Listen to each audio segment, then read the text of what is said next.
Avalanche warning was in effect at the time with heavy snow and gale force winds. It took hours for some 50 rescuers to get to a group of 6 that managed to survive the avalanche that was described as the length of a football field. They dug their way out and were able to send text messages with their emergency beacons and call for help. Those who survived ranged in age from 30 to 55. 2 were not able to walk out, but they are expected to be okay. Fox's Claudia Cowan in Sausalito. The skiers were on the last day of the backcountry trip. The area near Donner Summit was closed for nearly a century before it was reopened in 2020. The Pima County Sheriff says they continue to sift through evidence in the disappearance of Nancy Guthrie after DNA collected on a glove found near the scene did not match any profile in the FBI database. The Sheriff's Department writing, investigators are currently looking into additional investigative genetic genealogy options for DNA evidence to check for matches.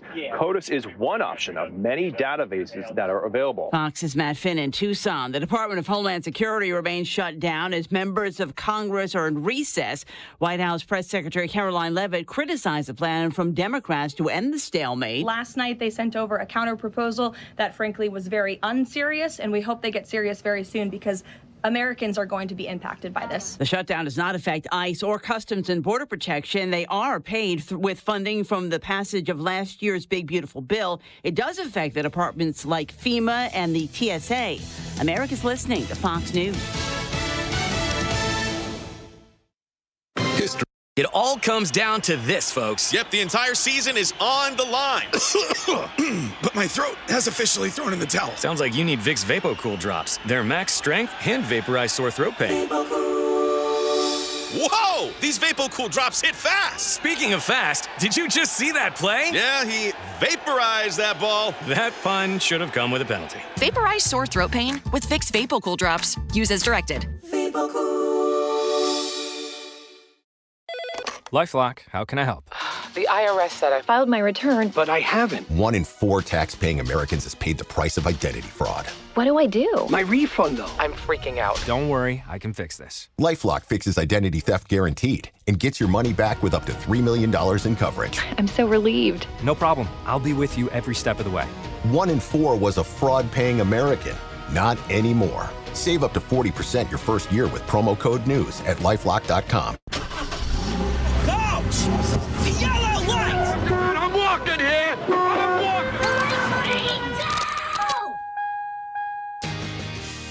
Good afternoon and welcome to the Jason Rantz Show. We are here on Seattle Red 770 AM. We are streaming on the Seattle Red app, online at seattlered.com.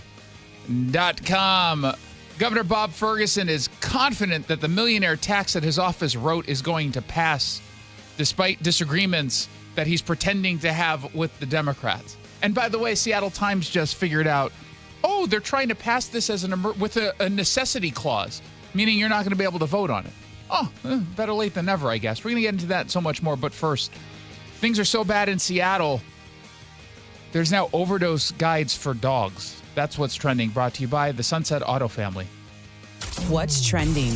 The drug crisis. We have reached a point so bleak in Seattle and really King County that public health is now training homeless dog owners on how to treat fentanyl overdoses in their pets. Now, we're really only talking about dogs, but obviously any animal can accidentally consume fentanyl or meth or some sort of drug. Andrea Suarez, the founder of We Heart Seattle, I noticed over the weekend she had posted a video in Belltown after she spotted these flyers, and I recalled maybe a week before that, maybe a week and a half or so, that I had also seen these flyers that were just littered on the sidewalk. And I will say it's an adorable dog with a needle in his mouth, a syringe, almost like it's a bone. I've got the art over at seattlered.com. And I looked at the materials. They're officially distributed by Seattle and King County Public Health in partnership with an organization that's actually based out of Canada, or it used to be. Their website says they don't even operate anymore, so I don't know how old these are, but I spoke with a spokesperson yesterday about this. The program is done by the Indigenous Harm Reduction Team. Harm reduction, we've talked about a lot. It's a scam of a strategy coming from people who don't want to stop the use of drugs. Harm reduction is how to, quote unquote, reduce the harm associated with illicit drug abuse. It's not about treatment. It's about helping someone if they overdose or making it a little bit safer to continue their drug addiction. And in this flyer that has a lot of text, there's no way that any of these homeless people are reading, because I barely got through it all. And I was covering the story. But it tells residents how to perform CPR on a dog, how to administer naloxone or Narcan on a dog. And they say they have it as a resource on hand if they get questions. But again, they must have got a lot of questions, because I saw quite a few of those flyers in Belltown. And we've seen stories over the course of the last several months, and really the last several years, where dogs have been consuming the drugs, just going on walks. So it's not even just homeless people. And this is something I am terrified of. Like anyone who has a dog specifically, if there is any bit of food anywhere, anything that they could put in their mouth and consume, they will do so. And if you are not watching that dog like a hawk on your walks, it's possible that they pick something up and you won't even know it.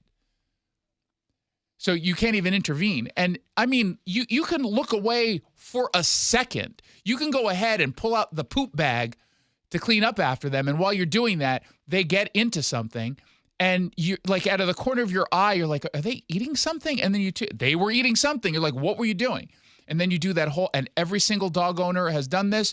You throw your hand right down their throat and you're holding open their jaws, and you're reaching in and you're trying to find it. And you're like, drop it. And sometimes you're able to, and sometimes you're not. And it was weird. This is how bad it is, because I was walking by one of the public health departments in downtown Seattle earlier this morning with D'Artagnan, my dog. I got a dog a couple of years ago. Oh, so that's why you have so much interest in this. I know. This explains it. And we were within a block of the place, and I could have sworn he ate something. And I had this panic of, oh my God, what did you just do? But I guess now I know what symptoms to look for, because I looked at the flyer. It says the overdose symptoms in dogs is being unresponsive, inactive, or unusually tired, having a blank stare, stumbling. A lot of this stuff is just what you would see with a human, right, who might be overdosing on some of these drugs. Blue gums, pinpoint pupils, slowed or no breathing. Yeah, if there's no breathing, there's a bigger issue here to me that we're going to have to address. But it says you can give naloxone, including in needle form. It's safe for dogs. And they point out, when your dog is just like, again, a human, if you are suffering an opioid overdose, you stop breathing, but your heart is not stopping with the pumping. Like, the heart still pumps, you're just not breathing anymore.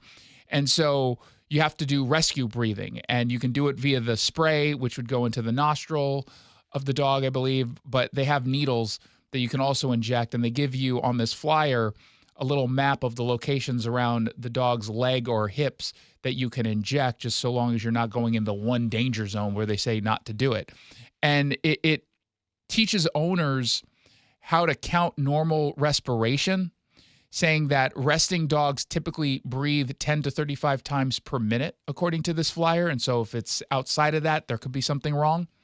And then on the second page, you get the diagrams, how to check for responsiveness, monitor the breathing, opening the airway, giving rescue breaths.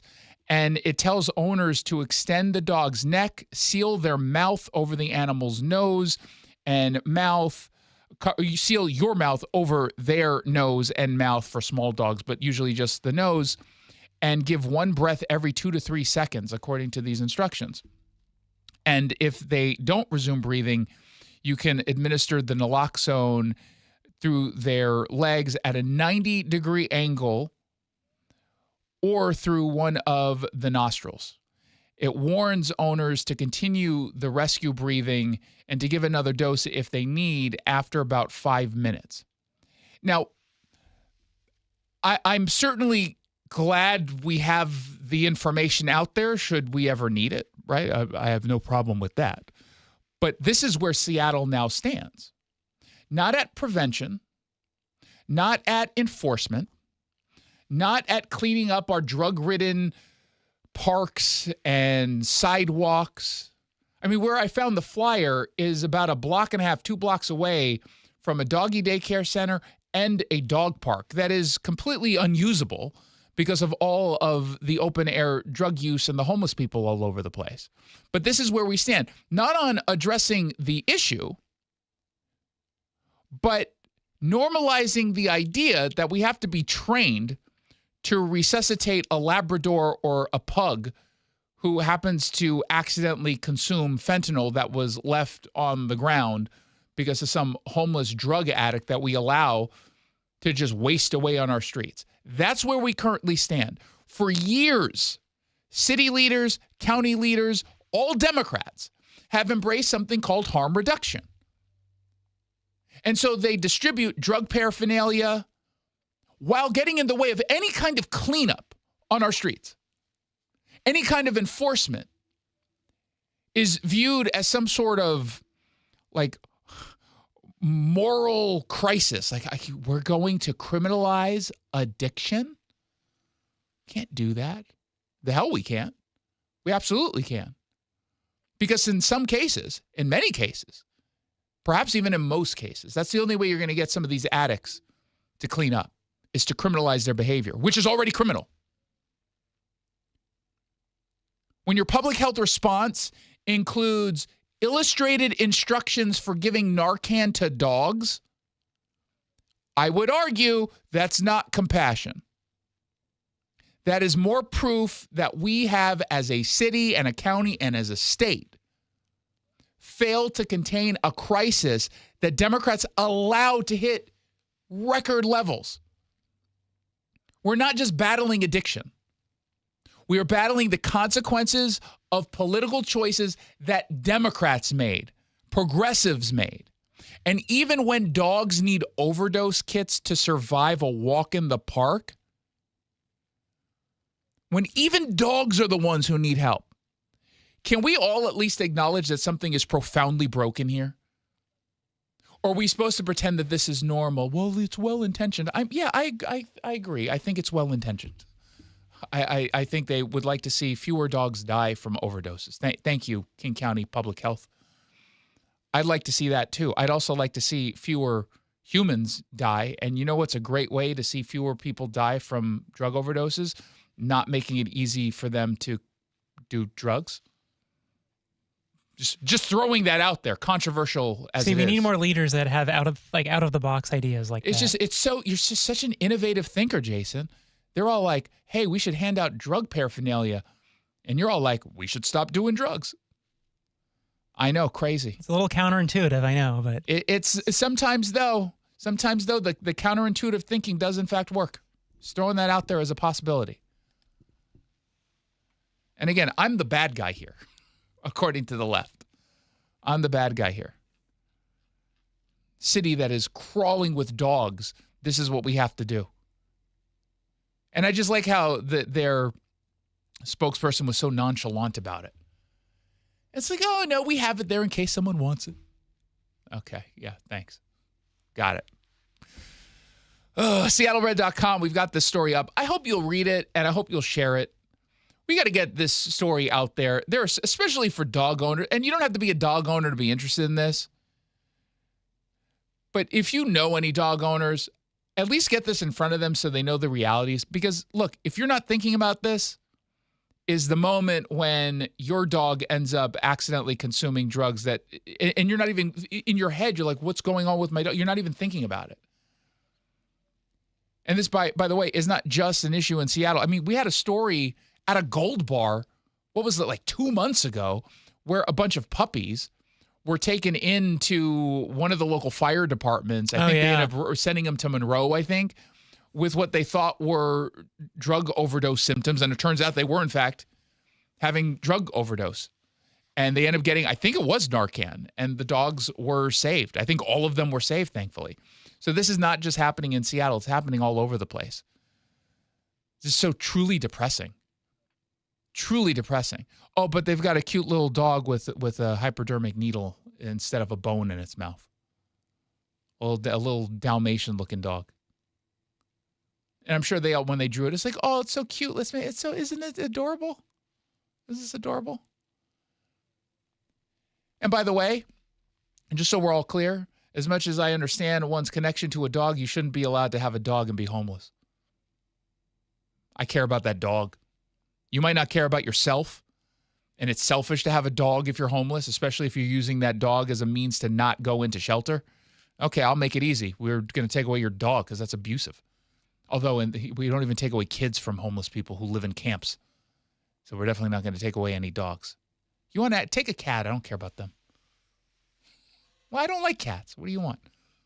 They can survive in the wild better, I think, in any way. So they don't need my help. They don't need any human's help. Yeah. Independent. You don't ever see cats with homeless people. I've seen it. Have you really? Yeah. Couldn't you just go with me? I was making a point to end the. But it is much rarer. I will grant that. No, I don't need you to grant me. I don't need your crumbs.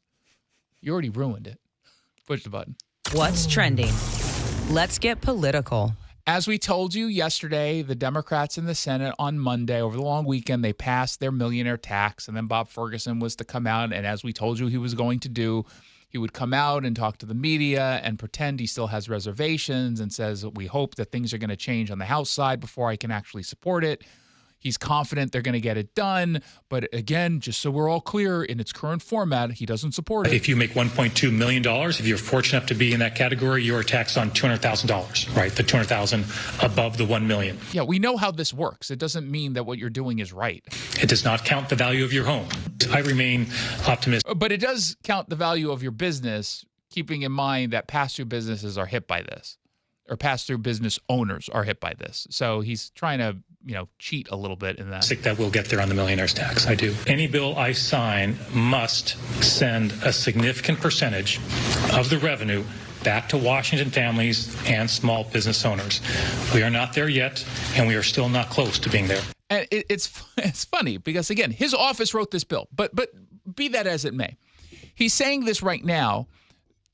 This is no different than what he said a few weeks ago or a couple months ago, leading into this legislative session. He said the same thing, and Democrats ignored him. So why does he think this is going to somehow change on the House side? It's all a scam. What the bill looks like at the end has already been determined. What you're seeing right now is nothing but politics. It's politics so we can say, don't worry, I got what I was able to get for you, the taxpayer. It's not going to impact you. Don't worry, we're only going after the uber wealthy, even though, frankly, it's not uber wealthy to have more than $1 million in Washington anymore. I wish that weren't the case, right? That would be amazing if that were still considered uber wealthy, but it's not. You're well off, there's no doubt. I'm not going to pretend that. But you're not uber wealthy. You're not Scrooge McDuck. Yeah, it's just let's relax a little bit. Would he ever veto the bill? Governor, if the changes aren't made, would you veto the millionaires? Oh, I'm not going to get into a hypothetical. I mean, it's not a hypothetical, okay? You're telling us right now the bill as it stands is not good enough for you. So if you're saying that, you're implying that you would veto it. And yet, when asked whether or not you're going to veto it, I'm not going to answer that question. So then what the heck was this whole thing for? What was the press conference? What was his message? We're a long way from a bill that I can support. Okay, does that mean you're going to veto it? Oh, well, that's a hypothetical. But you just said the bill is a long way. So the bill as is right now, you wouldn't veto it? I think I've been pretty clear. I think where I've used the word must, Critics have definitely suggested that this tax would prompt high earners and corporations to leave. I've not seen evidence of that. Well, then, because you're lying. You're just lying. We know that this is happening. We know as a matter of fact because they're telling us it's happening. We have concrete examples of it happening. What is he talking? It's so dishonest. And, God bless whomever this Como reporter is. Could ask a follow-up? Michelle Esteban. Michelle, of course. Michelle, you didn't come prepared with some you could have the most obvious one is Jeff Bezos. That's the easiest one that you can reach towards and use in your face. Like this. I wasn't expecting you to dodge my question. I mean, he's always just so blunt and honest when I ask him questions.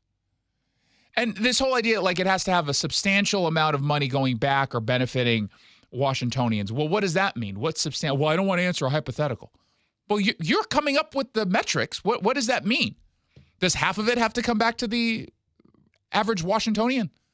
A quarter, 10%, 5%, 90%? Give us something. And he's proposed as an idea, I think he said 3 sales tax holidays, which means under these 3 days or, however many days per sales tax holiday they're talking about, you don't pay sales tax. That's not savings. You're still spending the money. I know what and it's sales tax. You wouldn't have to spend under $1,000 purchase. And so the best way to save money on a sales tax holiday is if you've got a massive purchase you're going to make, you would then hold off and make it on whatever that tax holiday is, right? Okay, that could actually be meaningful. If you're purchasing a new computer or a car or furniture, whatever it is, okay, then you do it on that Saturday or that Sunday or that Monday or whenever. Okay, you might actually save a few $100s, maybe even a few $1,000s, depending on what it is you're purchasing. But now they're basically saying, okay, we'll save you, $10.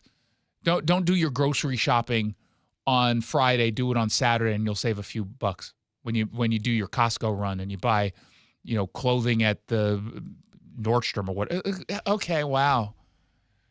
Ugh. Colin Hathaway is the founder of Skylight Capital. He operates several small businesses and the largest residential roofing company in the state. He told Como TV, not too happy with how Bob Ferguson just answered some questions. I think his response was baffling because the business community is thinking about it. We're seeing an overall vilification of business owners and a stymieing of people trying to create jobs. Yeah, that's how it works. Welcome to Washington, sir. I shouldn't pick on him. He's clearly on the right side of this. And he's dealing with this just like so many other business owners are. And again, they pretend that this doesn't really impact anyone other than the quote-unquote millionaires. It's gonna impact a whole lot more people. You see Palantir just left Colorado. So they first left California because of the crazy high taxes. Then they went to Colorado and they announced like last night in a tweet, peace out. We're going to Miami. And the Democrats in Colorado who run things are like, this caught us off guard. And maybe the timing of the announcement did, but why are you like shocked when businesses say they're going to go to places that actually want them there, that don't want to nickel and dime them to death, that want them to succeed because they know a business that succeeds means people succeed, the workers succeed. And this is still relatively rare, right? You're not going to get a ton of these decisions being made, but you'll certainly see some, and you'll most definitely see a whole lot of expansion elsewhere. Boeing moving some of their engineering jobs to South Carolina, and we covered that, 2 weeks ago? You don't think that that's going to happen more so, and it's not going to be expanded from Microsoft or Amazon? We talked to Pedro Dominguez yesterday, an AI pioneer. This is a guy who's well connected to not just the startup companies, but just big tech here. And even he's saying, yeah, a lot of people thought Bellevue was going to benefit from this, and they're obviously benefiting in the short term, but you're harming Bellevue as well. And Bellevue knows this, by the way. They realize what's going on is going to impact them. And if you're a business in Spokane, what's to stop you from just setting up shop in Coeur d'Alene? You can still live in Spokane or the Spokane it's Valley. Stone's throw away. It's what? What was the drive? It's like a half an hour. 20 minutes, yeah. 30 minutes to get to Coeur d'Alene. Like, it's not that far. And they've got really great froyo there. Mm-hmm. With Charlie Kirk's face on it. Yep. Did you see that story? I did. There's a froyo place that got death threats because it had Charlie Kirk's face on its cups of froyo, and they gave a percentage of the proceeds to Turning Point. So naturally, they got death threats. That makes sense. 1-800-465-8770 for your text. The Sunset Auto family are loyal supporters of Seattle Red. I want you to know every qualifying new and used vehicle comes with oil changes for life. You get up to 5 a year. It's going to save you thousands of dollars over the lifetime of your vehicle. So when you're ready for your next car or truck, be sure to visit our friends at the Sunset Auto family in Auburn or Sumner. Online, sunsetautofamily.com. When we come back, the Seattle Times had a really interesting story. And by interesting, I mean incredibly stupid. And we're going to mock it when we come back. Advice on how to talk to your kids about ICE activity. Not activity on the ice, but ICE, immigration. Yeah. Advice. Wink, wink. It's a Jason Rantz Show. I was ordering food for the office from the same few places for too long. For workplaces suffering with office food fatigue, every day's a struggle. Before starting Easy Cater, I assumed having no good vegan options for Carl in finance was normal.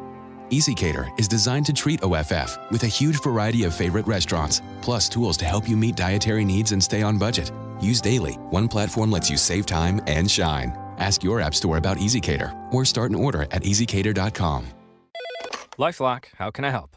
The IRS said I filed my return, But I haven't. 1 in 4 tax-paying Americans has paid the price of identity fraud. What do I do? My refund, though. I'm freaking out. Don't worry, I can fix this. LifeLock fixes identity theft guaranteed and gets your money back with up to $3 million in coverage. I'm so relieved. No problem. I'll be with you every step of the way. 1 in 4 was a fraud-paying American. Not anymore. Save up to 40% your first year with promo code NEWS at LifeLock.com. Terms apply. Every season is a little bit different here in Washington, but I'll tell you what, the amount of rain never seems to change in the winter, and we have sure gotten a ton of it this season. All that rain, all that water, it's all got to go somewhere. And if it makes its way into your crawl space, that's when it can create all sorts of problems, including real structural damage, which could really affect your home. But more importantly, for the health of your family, the water in that crawl space could create toxic mold, and that has serious health repercussions. Thankfully, we have Crawl Pros. They can come in and keep your crawl space dry, install a sump pump and drainage, and reroute that water back out and away from your home. They'll also take care of any mold that may have been created. Don't take the risk. It's too important. The best way to learn if you have any water is to ask Crawl Pros to visit your home and inspect your crawl space for free. Crawl Pros will go where you don't want to. So if you're worried about water damage, mold, insulation issues, or anything else related to your crawl space or attic, call Crawl Pros or visit crawlpros.com.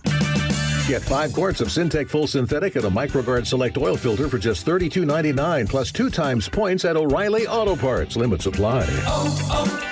O'Reilly Auto Parts. Finding great candidates to hire can be like, well, trying to find a needle in a haystack, but not with ZipRecruiter. Its powerful technology actively finds and invites qualified candidates to apply to your job. So while other companies might deliver a lot of hay, ZipRecruiter finds you the needle in the haystack. See why 4 out of 5 employers who post a job on ZipRecruiter get a quality candidate within the first day. Try ZipRecruiter for free at ZipRecruiter.com/free. That's ZipRecruiter.com/free. ZipRecruiter. Every business starts with an idea. With smart business buying from Amazon Business, get everything you need to grow in one familiar place. From office supplies to IT essentials and maintenance tools. Ready to bring your visions to life? Learn how at AmazonBusiness.com. This is a special alert to all Americans who own a vehicle with less than 200,000 miles with an auto warranty about to expire or with no warranty coverage at all. Due to a decline in the economy, CarShield is announcing a low-cost month-to-month vehicle protection plan that is now available to the public to save any driver out-of-pocket expenses on future auto repairs. Call now to find out how you can pay almost nothing for covered auto repairs. Yes, you heard that correctly. Pay almost nothing for covered auto repairs. An open phone line has been established for all drivers to call for a free quick quote. Call 800-292-4541 now. Drivers who are covered will not have to pay for covered repairs again. This protection plan is at an all-time low. Additionally, drivers who activate this vehicle protection today will also receive free roadside assistance, free towing, and car rental options at no additional cost. Call us for your free quick quote today. 800-292-4541. That's 800-292-4541. What do you have to lose? Call 800-292-4541. Again, 800-292-4541. This hour of the Jason Rantz Show is brought to you by General Transmission Repair. Welcome back to the Jason Rantz Show. Thank you so much for tuning in. I really do appreciate it. I know there are a lot of concerned parents out there, and as someone who's got a son of my own that's a pet, I'm very sympathetic to what it is you go through as a parent every day. Like, you know, I'm worried to death about my little guy. He's at daycare right now, just like a lot of your kids are. And I know that he is struggling to comprehend, especially since my son is, in fact, an illegal immigrant from Mexico, trying to figure out why all these brown-skinned people are being terrorized by ICE. Thankfully, we've got the Seattle Times. You know, there are earnest parenting guides, and then there's whatever the Seattle Times just published. This is the title, Talking to Your Kids About ICE Activity, Experts Share 6 Tips. First of all, why are you talking to your kids about ICE activity? Unless you've got like a 16-year-old kid, why are you terrorizing your 7-year-old about this? He or she's not asking about it. I guarantee you. And if they are, just know that it's because their teachers are probably liberal radicals who are infecting their minds with this nonsense. Now, the premise of this article in the Seattle Times is that parents have to process immigration enforcement with their children in the same category or in the same way as having conversations about the birds and the bees or gun violence. Like, this is just one of those things that you have to do. And this is activist journalism disguised as like talk therapy. It's really awful. Ryan Wynn is the writer. Says, in light of President Donald Trump's immigration enforcement crackdown in Minneapolis and beyond, parents are now faced with helping their children make sense of distressing images and reports of detentions, family separations, and violence against protesters. There's at no point in this article does it say they have to have a conversation about their kids about how criminal illegal immigrants came into this country so easily by the millions and then committed acts like rape and murder, drug dealing, car theft, just running the gamut. That part's not in this. And there's no advice about talking to your kid about the importance of borders. But that's not a shock to anyone because it is the Seattle Times. But apparently that's the standard parenting hurdle is to have to talk to them about this. And it's kind of, it is funny. I'm going to say, I did find myself giggling while reading through this story, which is available right now, or at least my commentary on it at seattlered.com. And it quotes a therapist named Christina Alexander, who does give you a good bit of advice here. I mean this sincerely. They say, don't engage in, quote, doom scrolling on the phone in the morning right before helping your kids get dressed and packed up for school, or right before you have to have a conversation with them about something else, right? Just like, don't go into any kind of interaction with your kid or just in life having just doom scrolled for 3 hours looking at all these crazy images that are just feeding into your paranoia. So that's actually good advice.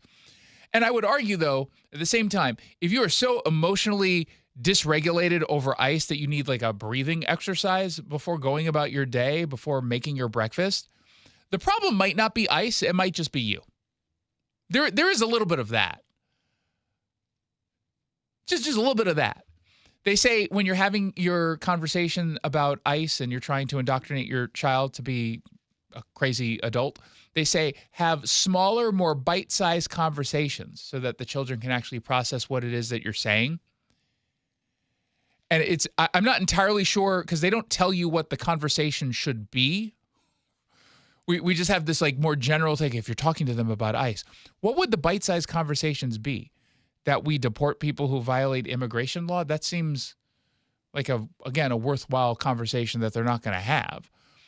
What this is intended to do is talk to your kid about the trauma you're inventing for them, that you're pretending that they're suffering from when they hear about ICE raids that capture murderers and rapists and drug dealers that the Seattle Times will then repackage as a Seattle dad or a Spokane mom being deported. I think that's how this article is supposed to be read. And they offer a push to have parents creating a safety plan, which I thought was kind of interesting, a safety plan. Because this entire article up until this point was really about how you as a parent have to have a conversation with your kid about what they might be seeing from ICE on TV or something or on social media. But then it makes it sound like what they're really trying to do is talk now to parents who are in this country illegally, who are criminal illegal immigrants who might be deported. And they quote a child therapist named Harmony who says, "Let them know what might happen using simple, honest language." And if by simple and honest we mean telling children that the country enforces its laws, okay, fine, I'm not going to mock that. But I think what they mean is implying that the ICE agents are lurking outside of soccer practice. That's something else that you should probably not tell your kids because it's not true. And I'm still waiting for the local example or even national example outside of the one time where they were going after a violent criminal. Has any ICE agent even gone onto a campus anywhere? Did we miss that story? It's got to have happened once. I feel like if it did happen, that would be hard to miss. But they keep on talking about it as if it is happening. Now, here's the most embarrassing part about this Seattle Times article. The same political ecosystem that demands compassion for illegal immigrants also demands that we avert our eyes from the crimes some of them commit. Crimes that could end up harming the very kids you're offering advice to in this Seattle Times article. Does no one note the irony of that? Does no one think that that's maybe a little bit inappropriate or just kind of weird? I think it's weird. Perhaps instead of teaching kids that immigration enforcement is somehow oppressive, how about you teach them why the borders exist to begin with and how we can't really have a country or an identity as a country without borders? Nations control entry. That's how this works. And the laws are supposed to apply equally. So if you're coming into this country illegally, it's kind of in the phrase, illegally, we should be applying the law. This is so unbelievable, but I certainly agree that there are a lot of parents out there who need help from a therapist. I will say that. A lot of Seattle Times readers, frankly, regardless of whether or not their parents, could probably use some mental health assistance. I just wouldn't go to the Seattle Times for it, or probably none of the people who are quoted in this article. It'll only make it worse. Probably. It definitely is going to make it worse. And of course, at the same time, we're still having this bigger conversation about immigration enforcement. I think people kind of forgot we do have a partial government shutdown right now. And Dana Perino had the best line, and I thought of you, Jackson, because she quotes your favorite TV show in talking about what this shutdown actually is. It's like the Seinfeld shutdown. Like, what is this about? It is a shutdown about nothing. 6 weeks ago, there was another shutdown. It was also about nothing. And what's happened, once again, is that the Democrats have lied to their base. Republicans do it too. But in this case, the Democrats are saying, yeah, they're going to abolish ICE. And so we're going to shut down the government. What did they do? They shut down TSA and FEMA, and then they hopped on planes and went to Europe. And they're not going to be in town this week. And so if you're somebody who works for TSA or if you work at FEMA, you have to worry once again, like, am I going to get paid? What time should I show up? Do I have to start driving? Remember those stories? How did this end last time? And the Democrats, because they have no respect for the American people. I saw a tweet last night as I was going home from, I think it was the House Democrats, or might have just been the Democrats' X account, calling this a Republican government shutdown. Like, come on, really? And they post that stuff because they get away with it because left-wing media doesn't point out the obvious. If you're an actual journalist, shouldn't you, even if you're a liberal journalist, point out the lie there? Because it does not do your side any favors to just flat out lie like this. And of course, the president is pointing out the obvious. It's not a Republican shutdown. This is a Democrat shutdown. This has nothing to do with Republican. Republicans. This is a Democrat shutdown. They're upset that the crime numbers are so good. They're very unhappy that the crime numbers are so good. And, that is a funny way to reframe this, because they obviously are upset that everything they did that was supposedly about reforming policing and the criminal justice system led to surges in crime across pretty much every single category. And then Donald Trump comes in and literally just says, yeah, we're not doing that anymore. Stop it. Arrest people in this country illegally. Police departments start enforcing the law again. Of course, there were, in some cases, many cases, Democrats being forced into walking back their reforms. They started implementing this again. And again, the big national conversation, or at least the national talking point from the White House was, yeah, we're going after the lawlessness. And then, bam, wouldn't you know it, crime starts to dip. Crime starts to dip, and in some places to record lows. And all of the talking points just kind of floated away. We were told that D.C. was going to be a mess and that the president wasn't even going after the true areas of high crime in D.C. What happened to that story? Wasn't that their big talker for like a week and a half and then just went away? It's weird how they just kind of abandoned some of their talking points. In fact, just 4 weeks ago, the big conversation, the big talking point from the left, affordability, right? And the president, I think he mishandled it at first because he wanted to just not talk about it. But when you've got good economic news, you should absolutely talk about it. Now, of course, when he said the affordability hoax, he was clearly talking about the talking point from the left that we have an affordability problem to the degree that they claimed, which we don't. For some, absolutely. I mean, economically, they're two different issues, right? How you feel personally and what the economy says it's doing on paper. And there's a point in which there's a separation. You feel, and sometimes it's parallel. You don't feel comfortable, and yet on paper, the economy is doing really strong. But at some point, they converge, and you're all like, ooh, I'm doing really well. And the economy's doing really, really well. I was doing an interview with my friend John Phillips out of Los Angeles on his radio show.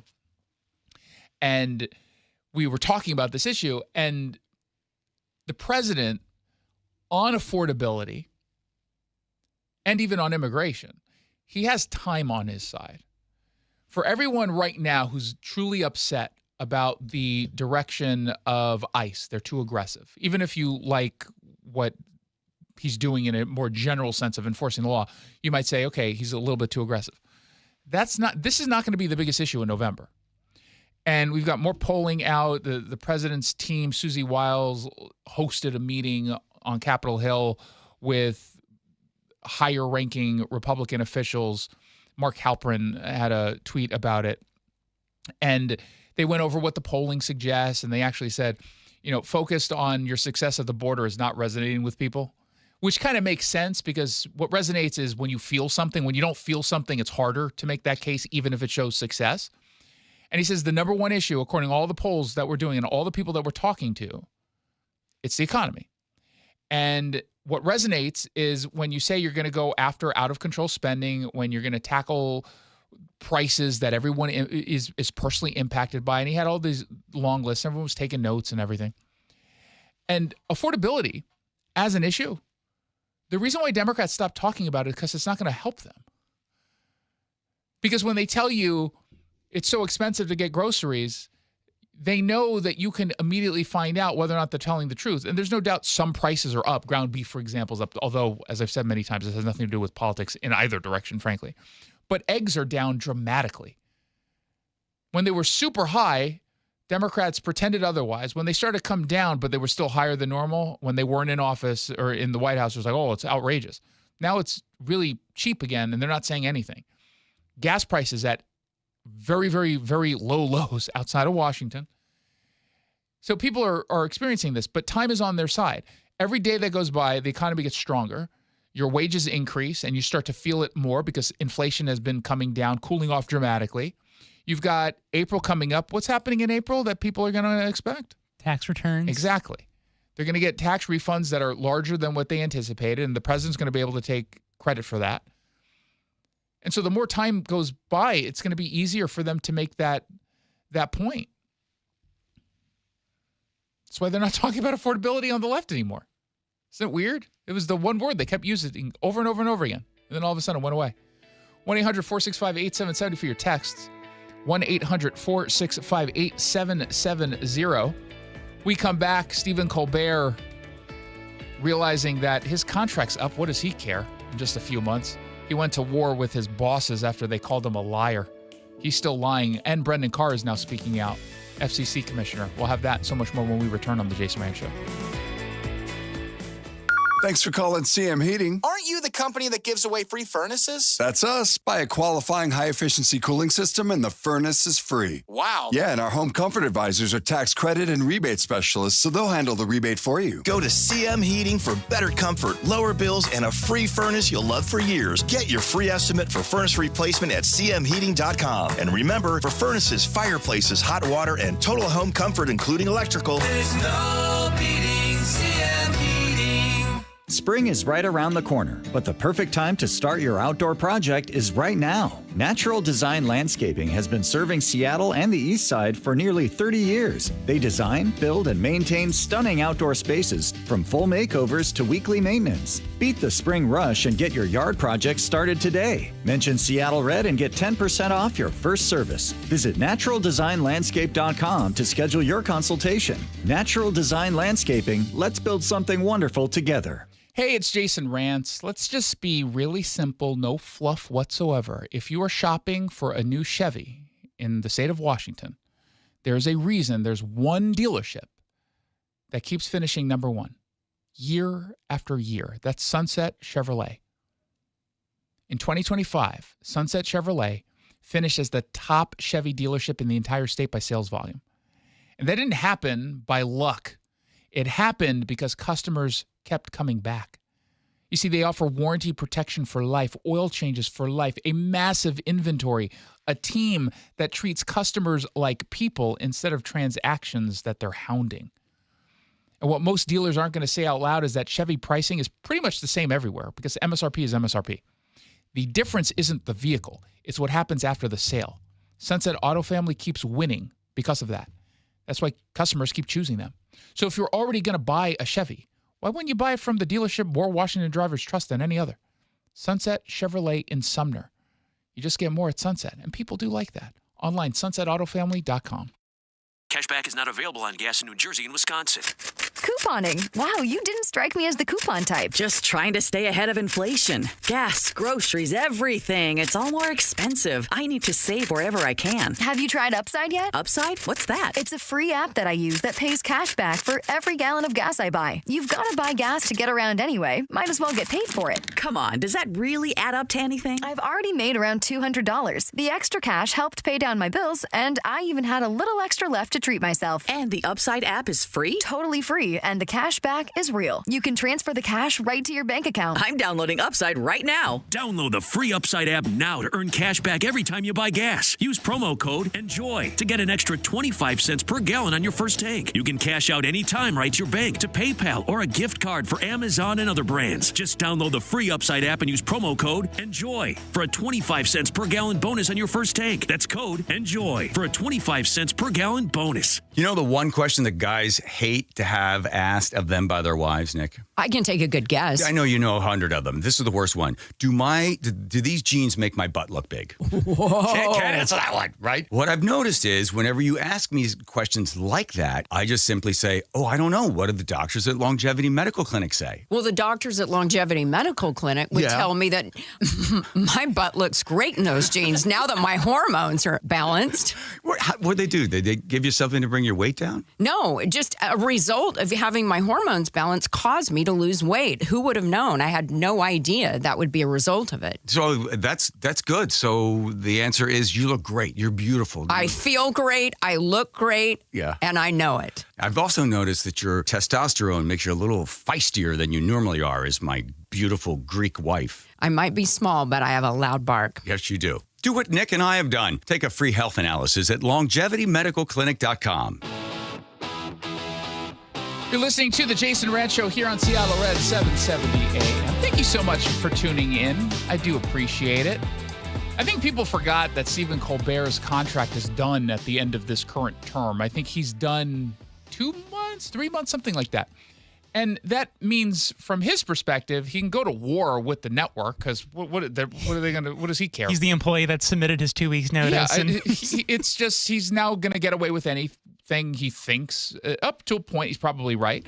And so last night he threw a temper tantrum after CBS had essentially called him out for lying about the so-called censorship of James Tallarico, which he was not censored at all. They made a choice not to invite on Jasmine Crockett, who also came out yesterday and said, yeah, the federal government did. And by the way, Jasmine Crockett, if she could say Trump censored this show, she would say it. But she came out and said, no, there was no censorship. They called me today and they said that they would have to have a conversation about whether or not they would have me on the show for equal time. She didn't ask for equal time, by the way. She, in fact, yesterday said she didn't really plan to ask for that because she had to stay in Texas to actually campaign and get votes. So she didn't. The only way equal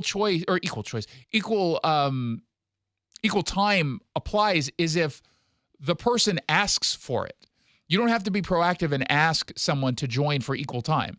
So Colbert just got really upset. I said my piece last night. We made some jokes. It's what they pay me for. What jokes? And I was ready to let the whole thing go.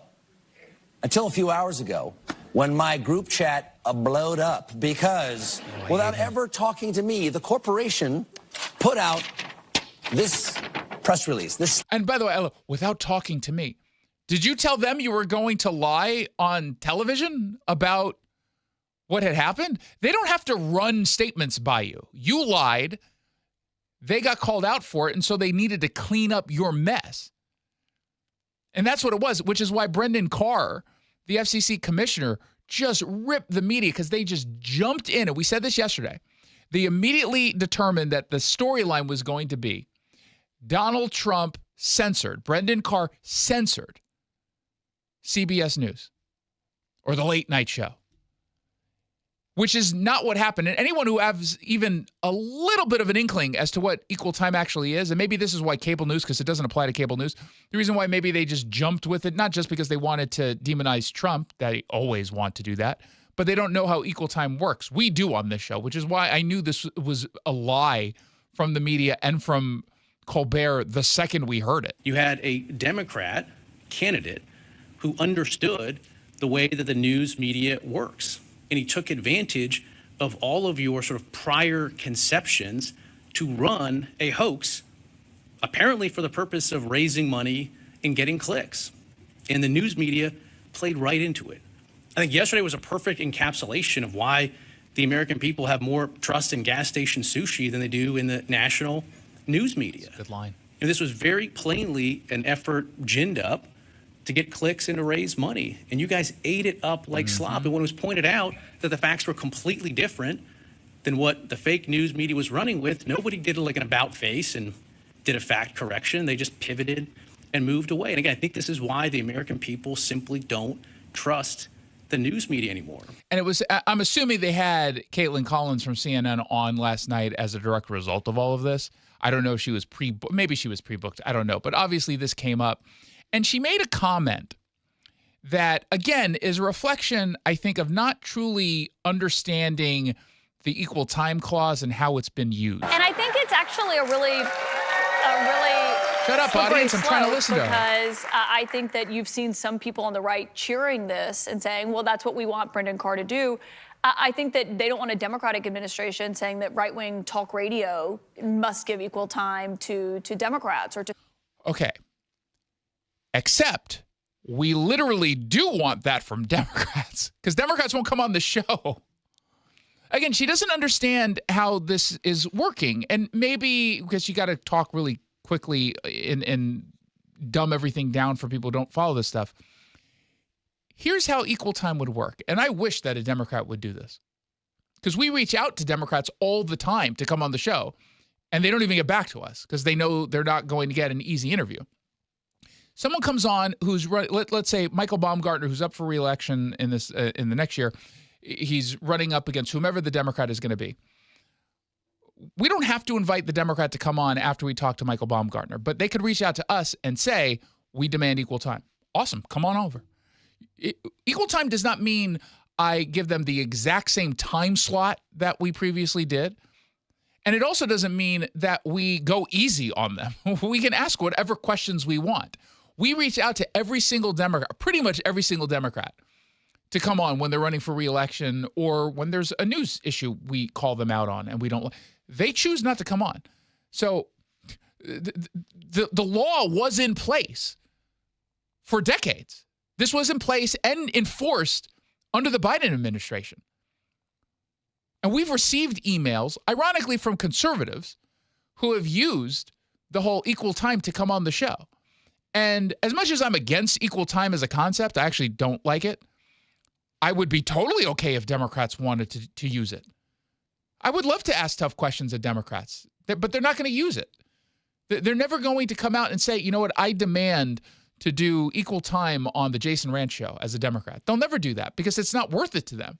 They can't even wrap their heads around the concept that we're perfectly willing to debate the other side. Exactly. Now, conservatives would probably use it more often on liberal shows because they don't mind having debates so long as they're in good faith, but they'll defend themselves. That's why sometimes conservatives will go on to The View or onto MS Now or CNN. I'm one of them. I go on CNN knowing that they're going to yell at me for my conservative views and try to pin me down. And I'm totally happy to, as long as the arguments are in good faith or the questions are in good faith, I'm happy to debate. Even when they're not in good faith, I'm happy to debate it. It's the other way around that they don't want it. So this whole, Republicans would hate equal time. We've been dealing with equal time this entire time. And I'm okay with it if it's going to truly be enforced. I would love a Democrat to use that. It's the Jason Rantz Show. This month, Pure Talk is honoring Jackson and Lincoln by offering unlimited talk, text, and plenty of data for just $25 a month. Meanwhile, Big Wireless is honoring Benjamin Franklin by charging families hundreds of dollars for the same 5G service. What's up with that? Ben Franklin wasn't even a president.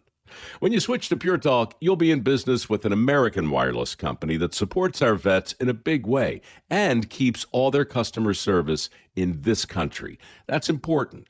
And you'll be on the same towers the big carriers use, so you'll get the same 5G service without the inflated price. So hang on to your Benjamins and switch to Pure Talk for a Jackson and a Lincoln. No contract, no hidden fees. Dial pound 250, say Mike Rowe, and you'll get 50% off your first month when you switch. That's pound 250, Mike Rowe, for an American wireless company that is truly unprecedented.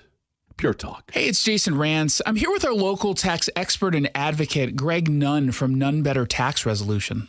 You know, an honest person might make a mistake on their tax return, and it's through no fault of their own, just because they don't understand the process, and that's where your expertise comes in. Unfortunately, that does occur. We've had cases where the taxpayers decided, hey, I'm just going to handle it on my own, and then they get right in a pickle. They've done things they shouldn't have done, said things they shouldn't have said. Hey, the biggest thing is we all have an ego, right, Jason? We all go, oh, I can do it. I can handle it myself. No problem. Folks, really, you need to have help. I have the biggest ego, but I'm smart enough to realize that if the IRS ever targeted me, I would need you to help me, and I would not ever think about taking them on myself. Well, I'm really glad you think that way. That's the adult way to think. If you're having trouble with the IRS, then call Greg Nunn. Nunn Better Tax Resolution, 425-947-1967, or Google NUNN. Nunn Better Tax Resolution. Wesley Financial Group is not a law firm, and Chuck McDowell, definitely not an attorney. This is Chuck. If someone talked you into buying something really silly, and you want to get out of that silly little thing, my advice, get the facts. Call me, and I'll send you our timeshare exit kit absolutely free. Inside, you'll learn how timeshare works and all your options for cancellation. Call Wesley now for your free exit info kit. 800-290-7100. That's 800-290-7100. Need life insurance but have diabetes, high blood pressure, or on anxiety meds? If you're a 50-year-old male, even porky, or with type 2 diabetes, $1 million of life insurance may only cost you about $200 a month. For affordable term life insurance, call Term Provider and speak with Big Lou at 800-230-2777, 800-230-2777, or visit biglou.com. Remember, Big Lou's like you. He's on meds too. 800-230-2777. Seattle Red on 770 KTTH Seattle, 97.3 KIRO FM, HD3 Tacoma, Seattle, 94.5 K233 DT Eastlake, 33 BU Seattle. A possible new angle in the search for Nancy Guthrie. I'm Lisa Lacera, Fox News. As polygraph testing has been going on at the Pima County Sheriff's Office. It is unclear at this point how many individuals have been tested or their identities. And the Sheriff's Office will not confirm at this point that the testing is related to the Guthrie case. But significantly, they did not deny that either. Fox's Jonathan Hunt in Tucson. The search for the 84-year-old mother of Today Show anchor Savannah Guthrie is in its third week. Yesterday, authorities said DNA testing of a glove found near the scene did not match any profile in the FBI's database. 8 skiers are dead. 1 is missing after an avalanche in the Sierra Nevada mountains near Lake Tahoe. An avalanche warning went into effect yesterday morning as the group of 15 4 guides and 11 skiers were finishing up a 3-day skiing expedition near Castle Peak, a popular backcountry ski area near the city of Truckee in Lake Tahoe. As the group was leaving, police say one of the skiers yelled avalanche, and it all came tumbling down, burying the 9 women and 6 men in a slide described as a football field in length. Fox's Claudia Cowan in Sausalito. 6 from the guided tour were rescued 6 hours after the avalanche hit as a monster winter storm pummeled the West Coast. Forecasters warning of a possible winter storm impacting the Midwest and Northeast later this week and into the weekend. We could see a widespread 3 to 5 inches up into Wisconsin as well as into Minnesota to the Northeast as the system rolls through. We could see another 3 to 5 inches for areas close to Boston and even farther up north into those higher elevations too. Fox Weather's Bane Froney, who says there's a potential that the Northeast could have a blockbuster snowstorm, but a number of factors need to line up for that to happen. America is listening to Fox News.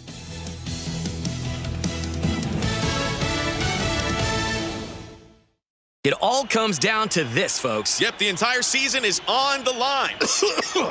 But my throat has officially thrown in the towel. Sounds like you need Vicks VapoCool drops. They're max strength and vaporize sore throat pain.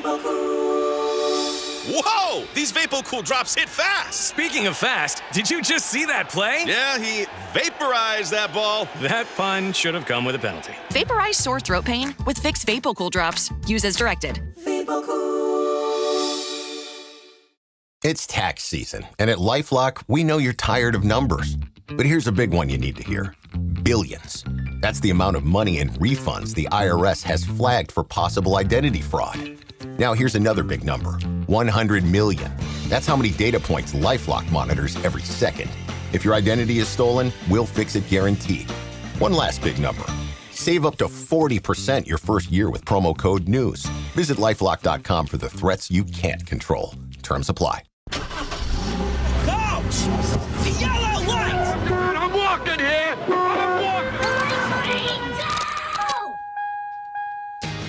Good afternoon and welcome to the Jason Rantz Show. We are here live on Seattle Red 770 AM. We're streaming live on seattlered.com, on YouTube, Seattle Red app, everywhere.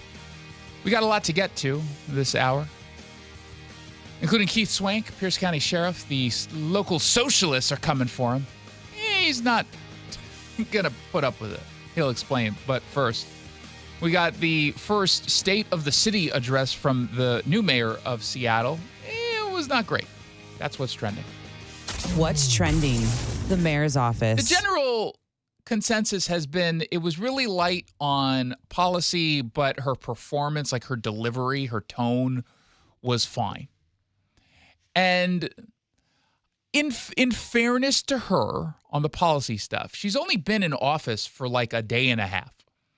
And the idea that you give a State of the City address as a mayor who's only been in office for minutes seems wrong to me. Do that kind of speech. I know you're traditionally supposed to do it in February. Why don't you do that speech? Wait till May. Get a few months under your belt. Even Trump's joint address to Congress, whatever, last year, that was a little later than normal, I think. Yeah, Wasn't it I mean, the State of the Union is a little bit later than normal. Yeah, that's true. Or by almost a month, right? Yeah. So I just like, I'm going to give her a little bit of slack, but what you heard was a lot about how she's going to tackle homelessness by creating more, housing and shelter space. But if you're a business owner right now impacted by the homelessness, you're like, can you talk about me as a small business owner? So she expressed some support for the small biz community. The Office of Economic Development's Small Business Expediting Program is working to help cut red tape for small businesses across the city. And we are offering more support for small businesses to address property damage and security issues through the Back to Business Fund. Okay. So you got a bunch of programs that have existed already, and you're just going to lean on those programs to do more of the same, which if you're the owner of a restaurant like Edward, speaking to Como, he's like, yeah, y'all been saying you're going to help forever, and y'all haven't helped at all. What does that mean when you said 100% lack of support from the city? Well, they just haven't helped us. Customers are scared. They've told me they are literally scared to walk down the street and come to my business. As far as what I would like to see from the mayor is I would like to see some crime prevention. I'd like to see some cleaning up of the streets, making people feel safe again. I'm very optimistic. I hope Katie can help small business and help turn around the city. She's not going to. The homelessness situation, and while I don't completely blame her for this because, as I said, she's not been in office very long, it's hard to ignore the fact that it's gotten so dramatically worse in just the month she's been in office. Like, dramatically worse. Mondani, too, in New York. 100%. And I was just in New York. I'll be back next week, and then again in a week out. Jeez, too much New York. I'm already tired from the flight. I haven't even taken it yet. But yeah, that's the reality. Erin Goodman's with the Soto Business Improvement Area. She's also spoke with Como. I find her approach very measured. She's taking the time to really evaluate and not make very rapid decisions, and I appreciate that. I like Erin, friend of the show. You could tell her response was very measured and intentionally not trying to say anything very diplomatic that might harm the relationship she has with this new mayor, which I understand where she's coming from. I get that, but oof. You can be measured, right? There's no problem. I like measured responses. I like thoughtful responses. But if you're so measured and thoughtful to the point where you're literally not doing anything right now, which is why the situation is getting worse, I'd rather you just act quickly and then clean up the mess afterward. Just do something now. Get it done. And as I go pick up my dog later tonight, I'm going to have to walk past way more homeless people than have been there in literally just the last month. There's now tents everywhere on the route that I go. Open air drug dealing, open air drug use. And it's so much so, it's so in the open, and there's so much of it happening, I can't even safely take photos or videos, which I can normally kind of discreetly do. I can't do it here because there's way too many people out. And I don't want to get stabbed in the face. See, don't you have a newfound appreciation for Bruce Harrell? I was always consistent with Bruce Harrell. He did some good, but he was too lazy. He would do some good, then he would get scared of the pushback, so he wouldn't do anything. So you would take 2 steps forward, then 1 step back. I don't like that. I want to take 10 steps forward and just stay there for a bit. Just like kind of live in that world. But he didn't want to do that. And we've got a new mayor who is a socialist, who's very far to the left. I think she'll course correct some of those views because I think you find yourself in a position like she is where she doesn't have any experience, right? She's going to, just from a practical standpoint, she's going to have to course correct a little bit. And I expect that's going to happen. But we still expect her to be an ideologue. She's going to be ideologically driven. It's still going to be very far to the left, certainly further to the left than our last mayor. And if you're someone like John Scholes, the president of the Downtown Seattle Association, you got to pretend that you're mostly aligned when you're not really aligned. At the Downtown Seattle Association, we're committed to, partnering with her and her team around what we see as a lot of shared agreement. We want more jobs. We want the city to be more affordable. We want it safer. We want more people helped off the streets. Let's not do that nonsense, please. Cut that crap out. We have shared agreement on big picture goals like helping people. Oh, gee, thanks. That's very helpful. We want more jobs. Yeah, but if the person who says they want more jobs is by destroying big business and then redistributing the wealth to some commune to create some farm of drug dealers downtown, it's not really alignment. Like, we both want what's best for the city. Okay, well, one side is right on this. The other one is not going to help the city at all. So I don't care that you're quote unquote aligned. Just stop that. It's just so ridiculous. It's just so ridiculous. And instead of being focused on what actually matters, what do you got going on right now at the Seattle City Council? You know what they're doing? They're moving to get even more aligned with the radical left in pushing back against ICE. They just voted 8-0 to approve a bill that limits the sharing of personal information for federal immigration enforcement.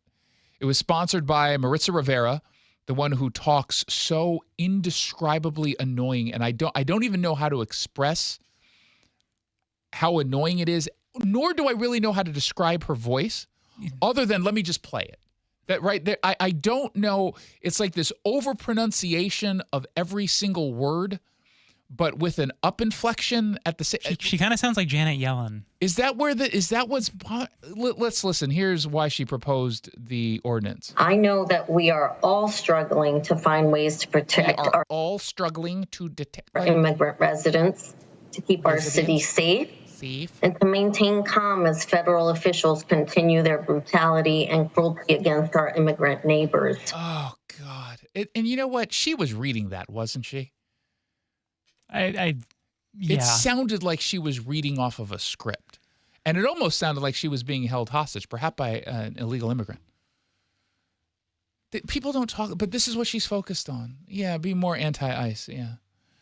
More and more homeless people. Do the performative politics. That's really going to help the city. Ugh. Let's find out what else is trending. What's trending? Let's get political. Is this really political, though? It could be, I suppose. I guess. Everything's political. Or you could just say you made a mistake and didn't mean to click that. You could. It's okay. Well, it's not that I didn't mean to, but could I have picked a better one? Sure. Isn't this a story about commuting? So you did make a mistake. Well, yeah, I thought we were on a different one. Which story did you think we were on? I thought we were on the one about the Washington House bill and ICE, but never mind. Well, because I combined the two. Oh, okay.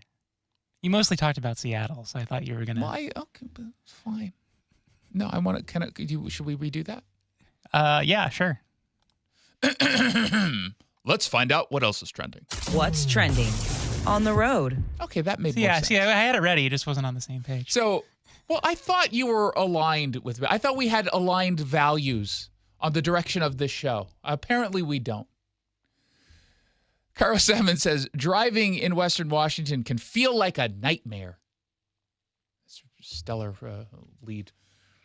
But for many commuters, it's still the price they pay for convenience and comfort. Now, can you make sense of those two sentences? Driving is a nightmare, but it's the price you pay for convenience. Well, it's not convenient to get to work if you're stuck in traffic, guys. Maybe they should have said comfort, maybe, or something. Comfort, okay, fine. I get to a degree. Kim, who commutes from West Seattle, said, it's a short drive, and also there's no bus or mass transit where I am. And so she drives into downtown Seattle. There's another one who said, I feel the most comfortable in my car. This is someone from Tacoma. Now, the reason why they're talking about this is the article gets into the literal cost of commuting around Western Washington. And it's a matter of, like I said, the literal cost. How much is this costing you to get into your car, buying gas?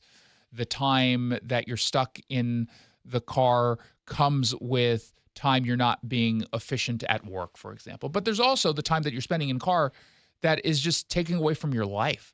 And you have to weigh the two costs here. And the reason why this matters is there are a lot of folks who are saying to themselves, am I willing to spend more money to live closer to my job in, say, downtown Tacoma or downtown Seattle or downtown Spokane or wherever it is? Am I willing to spend more and maybe have less space so that I don't have to be stuck in the car driving for 45 minutes to an hour and a half each and every way?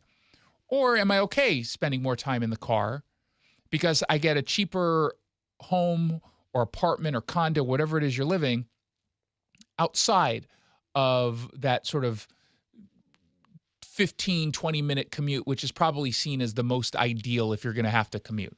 Like my commute in the morning, if I'm taking the bus, is maybe 15 minutes. If I'm driving, and I drive sometimes and I take the bus sometimes, kind of depends on what my schedule is. If I'm driving, it's 6 minutes to get to the office. And I pay a price for that because my apartment rent is high. It's not a huge space. It's reasonable. I live alone. So, it's fine for me. But I don't want to spend an hour in traffic. Jake Skorheim from our sister station, he lives in Snohomish County. And he gets into the office. He has a nice space. It's a big home. He's got a large family, a MAGA kids and a MAGA wife. And he gets here, and I can see he's already exhausted from the commute. Or I can see him rage tweeting videos about the traffic he's stuck in. And sometimes it's taking him, granted, you've got the I-5 mess right now, but even without that, it was taking him like an hour to get. I don't want to deal with that. But I can get where he lives, I can get a great deal on a home. I easily get a great deal. And I don't want to do that. And so there's a trade-off. And they're going through this, and they don't really give you all that much hard data here in this article. It was just an interesting way that people to talk about how people are thinking about the trade-off. And it's one of those articles where it's a little bit maddening because you don't really get any kind of meaningful data that you can come to a conclusion on because everyone's different. And their only conclusion was what we already know. They're like, well, it's cheaper to take transit, but some people prefer the comfort of their car. Yeah, I mean, we already get that. And what was the point of this article? I found it's funny because, and I don't want to diss Caro 7 on this because I found it interesting, but I also didn't know what the point was. And I still don't really know what the point was, and I'm talking about it, which is probably bad radio. What is the most amount of time? Because what's your commute? 30 minutes-ish? Yeah, it just varies. It can be anywhere from like a little over 20 to 35. Yeah, so but let's just go with 30 for the sake of argument. Now, would you love it if that were cut in half? Sure. Yeah, of course. But then you would have to live much closer to the office in Seattle, which means you're spending a whole lot more on the apartment that you're living. Although, I don't know, Issaquah's not crazy cheap. But because you're poor, where you're staying is probably relatively cheap. I'm kidding. He's not poor. He's independently wealthy, and he gets all upset every time I point that out, which is why I point it out all the time. He doesn't want his fiancée to find out, and she listens. She knows. What? She's not listening right now, though. So okay, so we could totally we're be safe. She's at a work thing. But what's the most you'd be willing to travel if you got a good deal on an apartment that you love or a house that you love or whatever it is? It's large, and whatever your budget would be for a mortgage or rent, you're able to get it. It's like your dream place. What's the point where it stops becoming the dream place based solely on the commute? Maybe 45 minutes. That's not a lot. No, I know. After that, I'm out. Right? Yeah. Sorry. But there are other people who are saying to themselves, oh, I'll do 90 minutes. I'll do an hour. Because for me, 45 minutes is too long. I do not want to be in traffic for 45 minutes 2 times a day. Yeah, and for it to be even like 45 minutes, I'd have to be really blown away. Yeah, no, but I'm just saying, just for the sake of argument, it is the dream place. For you, it's different. That's why these kinds of articles are a little bit maddening. Because for me, 15 minutes is as much as I'm willing to spend in traffic. That's it. Unlike you, you're not all that important. You don't have stuff going on. I've got places to be. I've got things to do. Mm-hmm. What do you got to do? Nothing. Exactly. Go home and watch Seinfeld reruns on Netflix. I've got to go home and write something and then go to the TV studio. But my fiance misses me when I'm not home. Does she, though? I would argue the reason why she's your fiance right now is because she hasn't had to spend that much time with you. It's just the right amount of time to not be bored by you. That's what keeps marriages together. I guess every healthy relationship needs a buffer zone, I suppose. So. Whatever that is. And everyone's a little bit different. And it sounds like you're needy and she's not. Or are you saying she's needy and you're not? Yeah, the second one. That one. Let's find out what else is trending. What's trending in Pierce County? A little over 500 people in Pierce County, although we're not certain they're all from Pierce County, have signed a petition demanding that the Pierce County Library System cancel a bunch of events, monthly events, hosted by Sheriff Keith Swank as he attempts to talk to folks in the community. It's part of his job. But a bunch of socialist activists with the Democratic Socialists of America, the Tacoma Pierce County chapter, they put out a petition saying he shouldn't be allowed to speak there because they don't like some of the things he has said, which they say include, quote, that he wants to work collaboratively with ICE in spite of it being against state law, and has made bigoted comments about trans people and questioned whether or not they should be stripped of constitutional rights. Now, they haven't come out and said whether or not they want to ban books at the library that they disagree with, but maybe that's coming next. Joining me on the line is Pierce County Sheriff Keith Swank. Sheriff, welcome back. Thank you. So it would be clearly unconstitutional for the Pierce County Library to remove you. We know that as a matter of fact. Have they reached out to you at all? No, they haven't reached out to me. They had a meeting at the South Hill campus, which is the main, I believe, the main library. And they had a meeting there and said that they're going to allow me to have meetings there with the community. Yeah, which, again, is the constitutional position they would have to take regardless. What's your response to the Democratic Socialists of America, this Tacoma Pierce County chapter, asking for you to be banned and censored? Well, they always talk about how they're for freedom of speech and whatnot, but they are really against freedom of speech if it disagrees with what their narrative is. So that's what it's all about. Have they reached out to your office at all, or did you just kind of find out about this petition because of the coverage? I just found out about the petition because of the coverage. They didn't reach out to my office that I know of. I haven't heard anything from them personally. So what's your response to folks? And I think this is actually valid when someone says, hey, I don't like when my sheriff takes on political positions, period. I think that that's a fair point for anyone to make on either side of an issue. What is your response to people who might have a concern over your political positions and whether or not you're capable in their eyes of, pushing politics aside to be the sheriff? Well, I wasn't elected chief of police. I was elected sheriff, and people want more from a sheriff than just answer 911 calls. People come to me all the time to talk to me about boundary disputes, about First Amendment rights, about Second Amendment rights. They haven't been arrested by the police. They don't have a problem with the police or the sheriff's office. They just want to talk about other things that they want the sheriff to stand up for, and people understand the sheriff is the chief law enforcement officer of the county, and they also want me to stand up for and against unconstitutional laws. So I'm representing people out there who haven't had a voice maybe forever, or at least for a long time, and giving them a voice there. Do you find that there are more supporters than detractors, and that media maybe gives the detractors more of the coverage? Yeah, I think there's a lot more people who support what I'm doing than are against me. I get emails all the time, not just from Pierce County, but from across Washington State and from across the country and from as far away as Australia. People send me emails saying, don't stop, stand up for your rights because you'll end up like us if you don't. So keep fighting back for the people, Sheriff. Now, at the same time, you've obviously caught the attention of the state legislature. They moved forward with their bill that would effectively allow a bunch of bureaucrats to remove sheriffs from positions, including yours. And then ultimately, their end goal is to not allow for sheriffs to be elected positions. What's your response to how far they've gone so far? And it certainly seems like they're not going to stop until this bill passes and signed by Governor Ferguson.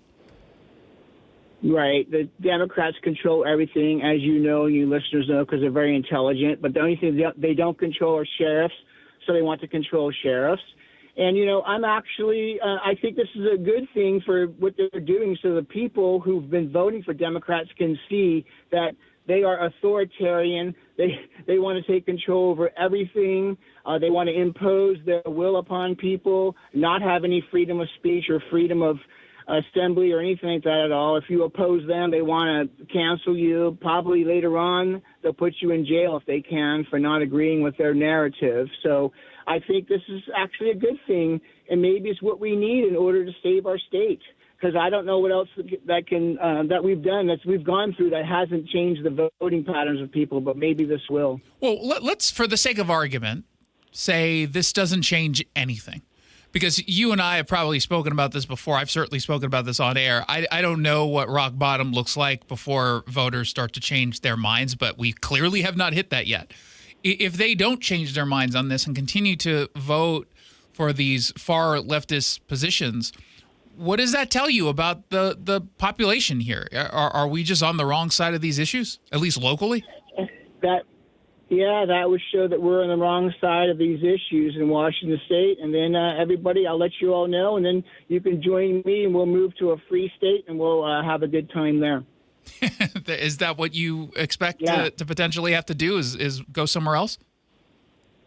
Well, I expect, or I hope that this, what's going on with the income tax and with the attack on the independence of the sheriff's office will waken people up. I've been seeing some Democrats that are saying, like, hey, I'm a Democrat, but this has gone too far. So maybe it will have gone too far. I'm even talking to people who don't like me personally to say, I still want to be able to vote for my sheriff, because actually, Sheriff Swank, I don't like you. I want to vote you out, right? Yeah. You know, and I want them to have the right to do that. So, yeah. Yeah, this one seems pretty clear if people actually understood truly what the Democrats are doing. And I don't think left-wing media does a particularly good job of explaining the scope of what their policies are intending.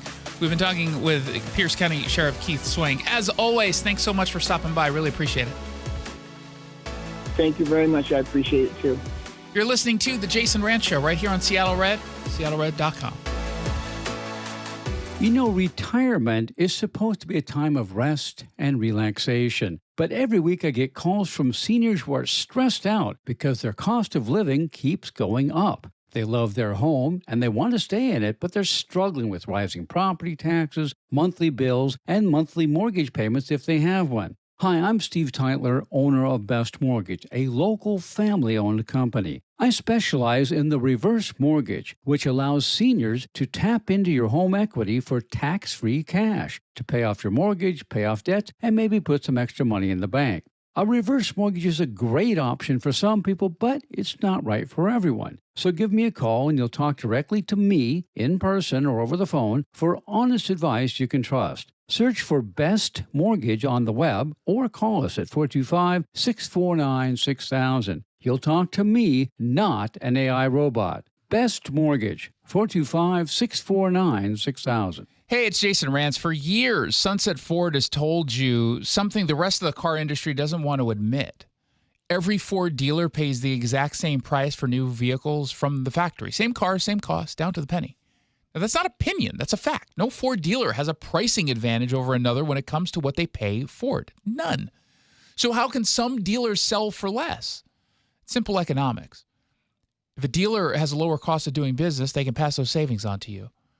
And so compare a massive city dealership with that flashy multi-million-dollar facility, that army of employees that comes with massive overhead. Compare that with the same Ford inventory purchased for the same price but located in Sumner. Yeah, that means lower overhead, which means lower prices. Which dealer can save you money and still include warranty protection for life, oil changes for life?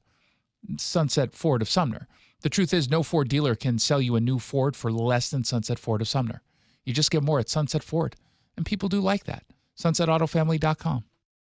Spring is right around the corner, but the perfect time to start your outdoor project is right now. Natural Design Landscaping has been serving Seattle and the East Side for nearly 30 years. They design, build, and maintain stunning outdoor spaces, from full makeovers to weekly maintenance. Beat the spring rush and get your yard project started today. Mention Seattle Red and get 10% off your first service. Visit naturaldesignlandscape.com to schedule your consultation. Natural Design Landscaping, let's build something wonderful together. Cashback is not available on gas in New Jersey and Wisconsin. Couponing. Wow, you didn't strike me as the coupon type. Just trying to stay ahead of inflation. Gas, groceries, everything. It's all more expensive. I need to save wherever I can. Have you tried Upside yet? Upside? What's that? It's a free app that I use that pays cash back for every gallon of gas I buy. You've got to buy gas to get around anyway. Might as well get paid for it. Come on, does that really add up to anything? I've already made around $200. The extra cash helped pay down my bills, and I even had a little extra left to treat myself. And the Upside app is free? Totally free, and the cash back is real. You can transfer the cash right to your bank account. I'm downloading Upside right now. Download the free Upside app now to earn cash back every time you buy gas. Use promo code ENJOY to get an extra 25 cents per gallon on your first tank. You can cash out anytime right to your bank, to PayPal, or a gift card for Amazon and other brands. Just download the free Upside app and use promo code ENJOY for a 25 cents per gallon bonus on your first tank. That's code ENJOY for a 25 cents per gallon bonus. Be a part of all the excitement at Beasley Coliseum this year.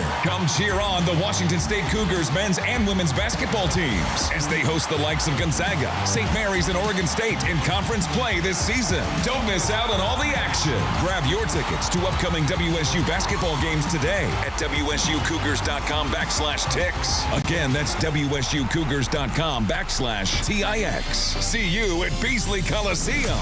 Go Cougs! Olympia, Sammamish, Lakewood, Bellevue. This is the Big Local on the Jason Rantz Show. Bellingham, Kirkland, Z-Town. Stories about you, not about Seattle. Hey, look at that, 4:30 on a weekday afternoon. That means it's time for the Big Local. Brought to you by our local tax expert and advocate, Greg Nunn, who understands the pressure that comes from owing money to the IRS. Don't let that pressure build. Call None Better Tax Resolution. Google NUNN, None Better Tax Resolution. This is the part of the show where we completely ignore the stories coming out of Seattle and instead focus all of our attention on the communities you live in and care about most. We start in Eastern Washington, kind of the Spokane area, where there's a whole bunch of anti-ICE billboards going up, some of them funded by an organization called wearegetingscrewed.org. Oh, my God. But also Anthony Flynn, who's a former English professor at Eastern Washington University. So you might gather what kind of professor he was when he was there. They feature a cartoon depiction in one hand of ICE agents pointing a gun at a mom and a kid while citing Matthew 25:40. That reads, "Inasmuch as ye have done it unto one of the least of these, my brethren, ye have done it unto me." Do you know what that means? Because this is more down your lane. I guess you're doing to them, you're doing to me, blah, blah, blah. Take care of the most weakest among us, most vulnerable among us. The rapist. And, oh, no, in this case, they're just pretending it's, I guess, a Spokane mom and her young, innocent child. Yeah. No reason to be deported. And then a second set of billboards that Anthony Flynn is putting out there. One very dramatically claims, "Hell has come to America." And then it shows an image of ICE agents. Hell has come to America. Oh, okay. He said to the Spokesman Review, "The more people see these wherever they are, the better. So I'm going to continue renting billboard space, always hoping for fresh views for as long as my billboard fund holds out." I don't know where he's getting the funds from. Maybe some of it is crowdsourcing. Maybe some of it is he was a tenured teacher for a long time at Eastern, and he has a nice little nest egg that he's now wasting on this. But to me, part of me looks at a story like this, and he's spending his own money on this. It's just sad. It's just sad, like pathetic sad. I feel bad for this man. I don't know anything about him. And maybe he's just an uber wealthy guy, although not for long because of the new millionaire tax. Maybe he falls in that category, but something suggests he doesn't. Like, I don't read that from him. Doesn't that make you just a little sad? The other hand, I think he's a crazy person who needs a therapist. But it's also, I feel sad for him. And I don't want to become a man like that. It wouldn't obviously be on this topic, but do you ever think about what you're going to become the older you get? and how you'll be forgotten by people to the point where you have to do things like this. That's what this reads like to me. Please pay attention to me. I'm getting old. No one calls me. No one visits me. Maybe my spouse passed. My kids disowned me. Kind of. Something is there. And maybe that's just my own insecurities that I'm putting on this man. But he said such public declarations as this billboard could help people feel less afraid. How could you just said hell is here? How could that make people feel less afraid?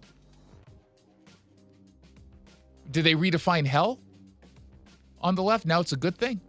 Is that the only way that they can sell Seattle and Los Angeles and Spokane and San Francisco and New York? Redefining what hell on earth looks like? Okay. Randy McCallus, I think is his name. He's one of the founders of that stupid website. He said he's trying to target persuadable voters. We're not trying to convince red or blue hats. We're focused on swing voters. Swing voters in Spokane. Yeah, there's a ton of them. Okay. I mean, I guess that's what they do. It's good for the economy. Right? I don't know if it's really adding to GDP that much, but... Well, Spokane Valley.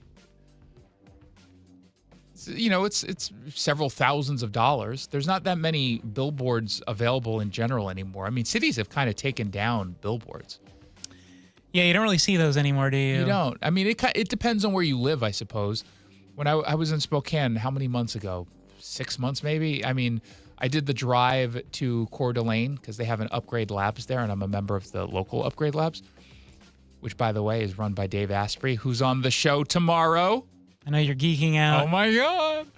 But on the drive over, there were definitely billboards in Idaho. Maybe it's some Washington thing that they're doing. Are blue states against billboards? Why are they so anti-advertising? Unless it's for pot. I seem to see a lot of pot advertisement. Am I the only one who sees it everywhere? Maybe because I seen it once and now I paid attention to it. It seems like I see a lot of it. I just see a lot of ads and flyers and stuff for weed. It's enough. Speaking of Spokane, the mayor, Lisa Brown, far left, she just introduced with the council a bill that would ban any kind of ICE detention center. Now, to be clear, there's not even reason to believe that ICE is looking at Spokane for a detention center. There's no reason to believe that. But she's saying, well, they have a whole lot of money and they're obviously making more arrests. So it's likely that they're looking to expand. And so she is creating this zoning law that's in effect for a year if this passes. I think they're taking this up on Monday. And it would say that the new definition in the city of Spokane for a detention facility would be something that is judicially required detention or for the incarceration of people under 24-hour supervision. So that's how they would change the wording of their current detention facility zoning law.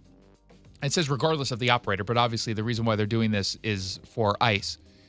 She said in an interview with the Spokesman Review, I think it's pretty clear they're looking to expand detention facilities. They have funding for it. And detention facilities specifically have had a track record that I believe is problematic. The lack of care, the detention of children, etc. But then they were like, but is there any reason to believe it's happening here? Quote, no, of course not. We don't know much about what's going on with them, but we usually find out when it's too late. You find out when it's too late? Don't they have to get permitting anyway and do the construction of a giant detention center? And the funny thing is, under state law, cities can stop detention facilities, but they can't get in the way of office space. And ICE operates office space in the city of Spokane. In any major city, they've got some offices. Sometimes they're large, sometimes they're small. It's for the administrative work. So they can't do anything about that. And meanwhile, they're like, we're just sending people over to Tacoma. We've got a detention center in Tacoma. We don't need one over here. And by the way, if we're already on this side of the state, we know the kind of hassle it would be like to have any kind of detention facility. We'll just go to Idaho. They're open to having us there. They're like, come on down. We'll put a detention center right next to the Upgrade Labs. which is right next to that Froyo place. What's it called? It is. The Froyo place? Yeah, it's like Grooveberries. Right. I went to their website. So Grooveberries, the reason why we mentioned it now twice is they got death threats after they put Charlie Kirk's face and a Bible verse on their Froyo cups, and they gave a portion of the proceeds to Turning Point USA, and they did this because they wanted to inspire people to turn to God. And no, they did it because they're Nazis. Yeah, they're fascists and whatnot. But they ended up getting death threats from people. How does that bother you? How does that bother you? But it's in Coeur d'Alene, and I was like, this place looks so familiar because I was on their website. It's right by the gym I went to when I was there. I think it's in the literal same facility because I recognized it. It must have been in the facility when I walked around. So that means I like it, I guess. Even if the yogurt was terrible, I'd still like it. I mean, it's hard to have bad Froyo. Yeah, that's true. Weird ice cream, you can have bad ice cream. Yeah. But not Froyo. I don't think I've ever had, maybe not so great flavoring in general, but the quality of the actual, because it's just yogurt that's frozen. Like, that stuff is good. Mm-hmm. Froyo is way better than ice cream. Pretty good. Frozen yogurt is far superior. But what's the one that doesn't have a lot of, the Italian one? Gelato? Gelato is the best. That's at the top of the pyramid. Oh, gosh, that's good. Now I'm hungry.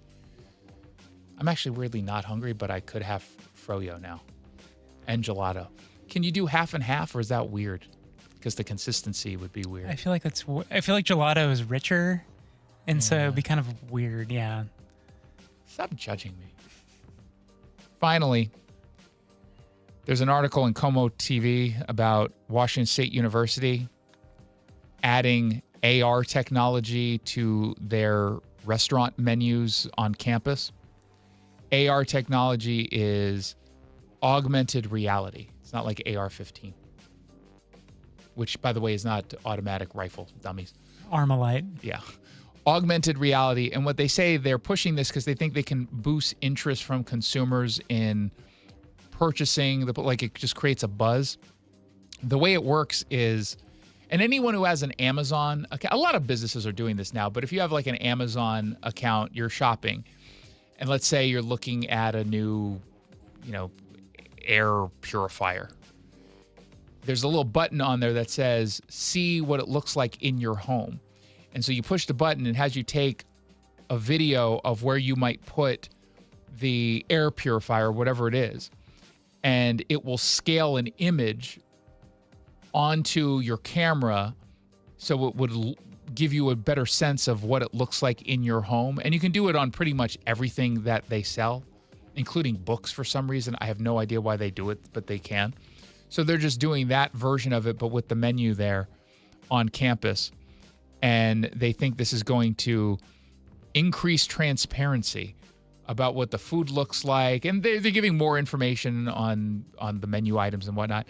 I saw an image. It just shows you what their burger and fries might look like if you ordered it on your table. And the problem I have with this kind of technology, pushing aside the gimmicky nature of it, because it's just useless, aren't you going to run into the same problem you run into when you just look at advertising for food at restaurants or anywhere that it looks really good on a menu, and then you get it ordered and then it looks nothing like the image? Isn't that basically, aren't you just setting them up for failure unless they're consistently able to meet the same high quality photo? It's like, that's what they already do in commercials, right? Exactly. It looks great. And then you go and you're like, oh, what? This looks nothing like the image. Doesn't even look like it's edible. Why are we doing this? People got to see through this, right? This kid, would you ever go to a restaurant because you can get an augmented reality menu? No. It just seems kind of lame. If this was 1997, okay, that's kind of cool. But I want it to teleport to my table. And I want it to come out of like a conveyor belt after I push a button, freshly cooked and ready. I want it Jetson style. And then after I leave, get into my flying car. Yeah, no flying. I want to push a button and I teleport. None of this flying nonsense. That's not efficient. Teleportation, very efficient. This just seems like an old technology. But okay, you do you, Wazoo. I'm trying to think of what could this be used for? that we might actually like. And nothing comes to mind. I do kind of like the idea of Amazon because I've used that before to see how big something is. But I don't trust. The problem is I still don't trust it. I'm like, it's not going to be that big. And I get it, and it's exactly what they told me, and then I'm mad. The Sunset Auto family wants you to know every car dealer in the country pays the exact same price for every vehicle from the factory to the penny. And so if you're offered a lower price, just make sure you're not getting less for your trade-in or paying a higher interest rate. Here's a hint, though. You are. The difference isn't the car, it's what you get after you buy it. And that's why the Sunset Auto family keeps winning and why customers keep choosing them. SunsetAutoFamily.com. When we come back, you pick the news. Story number 1, there's a curling cheating scandal at the Winter Games. Canadians are responsible because, of course. Oh, we're so polite. Got very testy. It did get very testy. There's some pretty great audio. Or an unruly Delta customer forces an emergency landing in Houston. What this customer is accused of doing will shock you to your core. Which story should we discuss? 1-800-465-8770. You pick, we talk when we come back. Hey, it's Guy Benson. I've been telling you about the Eastside Weight Loss Clinic, and I could see it in the mirror. I could feel it in my clothing fit. I needed to lose a little bit of weight. Maybe not a ton, but definitely some. This opportunity came up, and I was skeptical. Would it really be worth putting in the work to actually get the results? I wasn't sure. So I did a phone call with Dr. Coogan and his team. We talked through the whole thing, and Adam and I decided, you know what, let's go for it. Let's commit. And with that commitment has come amazing outcomes. We have lost a combined 40-plus pounds and counting. There's a plan. You trust the process. You follow it, and the weight melts away. I can personally attest to how well this works. So find out for yourself. At the very least, set up a 15-minute phone call with Dr. Coogan and his team. Go to eastsideweightlossclinic.com to find out more. eastsideweightlossclinic.com. Dr. Ryan Coogan, D.C. Results may vary. Hi, Flo here to say that Progressive knows that life can change quickly, so it's good to have flexible coverage. Oh, like when I have to take my ex off my policy. Oh, sorry. But yes, we can do that. And can you send them a message and tell them that they have trust issues that they need to work on? We don't really get in the middle of these conflicts. Also, can you let him know that I was faking interest in his band and it's probably time to grow up? I'm not going to do it. Just know that with Progressive, you can easily make changes to your auto insurance because we know life changes. Also, I'm staying in touch with his mom because she's absolutely lovely. Bad idea. Progressive Casualty Insurance Company and Affiliates. With the new IHOP value menu, $6 is all it takes to go to your happy place, where stacks of pancakes with bacon and eggs are just $6 every day. French toast, sausage, and eggs are, you guessed it, $6. And fluffy omelets come with a side of pancakes and only cost $6. Go to your happy plates every day at IHOP. $7 in some locations. Available every day for a limited time at participating restaurants in the U.S. Hours may vary. No substitutions. Not valid with other discounts or promotions. Prices may vary. Hey, it's Jason Rantz. I'm here with our local tax expert and advocate, Greg Nunn from Nunn Better Tax Resolution. Last year, the big news, obviously, was the accomplishment of the big, beautiful bill. But that also comes with some big, beautiful changes to the IRS. There are some big, beautiful changes going on. And so many of those changes in the big, beautiful bill impact 2025. What I see is there are going to be a lot of taxpayers when they prepare their tax returns. They're going to see their taxes go down. And it will provide the opportunity for taxpayers to save more money in the ways of higher standard deduction, itemized deductions. There used to be this $10,000 limit of deducting taxes. And most people, especially in our area, between property taxes, sales tax, it's going to be a lot more than $10,000. So that's going to be really helpful. There's definitely some big spiffs in there for the ordinary working person. One thing that I'm really disappointed in is the way that things have been communicated in regards to the Social Security. It is still going to be taxed. It's not like it's not going to be taxed. Part of it may be not taxed, but it's not this global thing. Oh, yeah, your Social Security isn't going to be taxed. Well, no, that's a partial truism. As with any politician, it's like they don't quite give you the full story. Yeah, and unless you're paying attention to the code and how it's actually working, you don't know. You don't know. You just go, oh, man, my Social Security, none of it's going to be taxed. And then when you go to prepare your tax return, you're going to go, oh, wait a minute, some of it's still going to be taxed. But it will be for most people, a reduction in the amount of tax. If you're having trouble with the IRS, then call Greg Nunn. Nunn Better Tax Resolution. From stress to success with IRS Solutions. 425-947-1967 or Google NUNN. Nunn Better Tax Resolution. You pick the topic on the Jason Rantz Show. Indeed you do. You're curious why a Delta flight was forced to make an emergency landing. A spokesperson confirmed to Fox News Digital that Delta Flight 2557 from Houston to Atlanta had to return to Houston right after takeoff because of some passenger conduct, and they say they have zero tolerance for unruly behavior. Now, we'll get into the unruly behavior, but I have a little bit of tolerance for unruly behavior if it means you're not going to delay my flight by several hours. Now, what my tolerance level is, I don't know.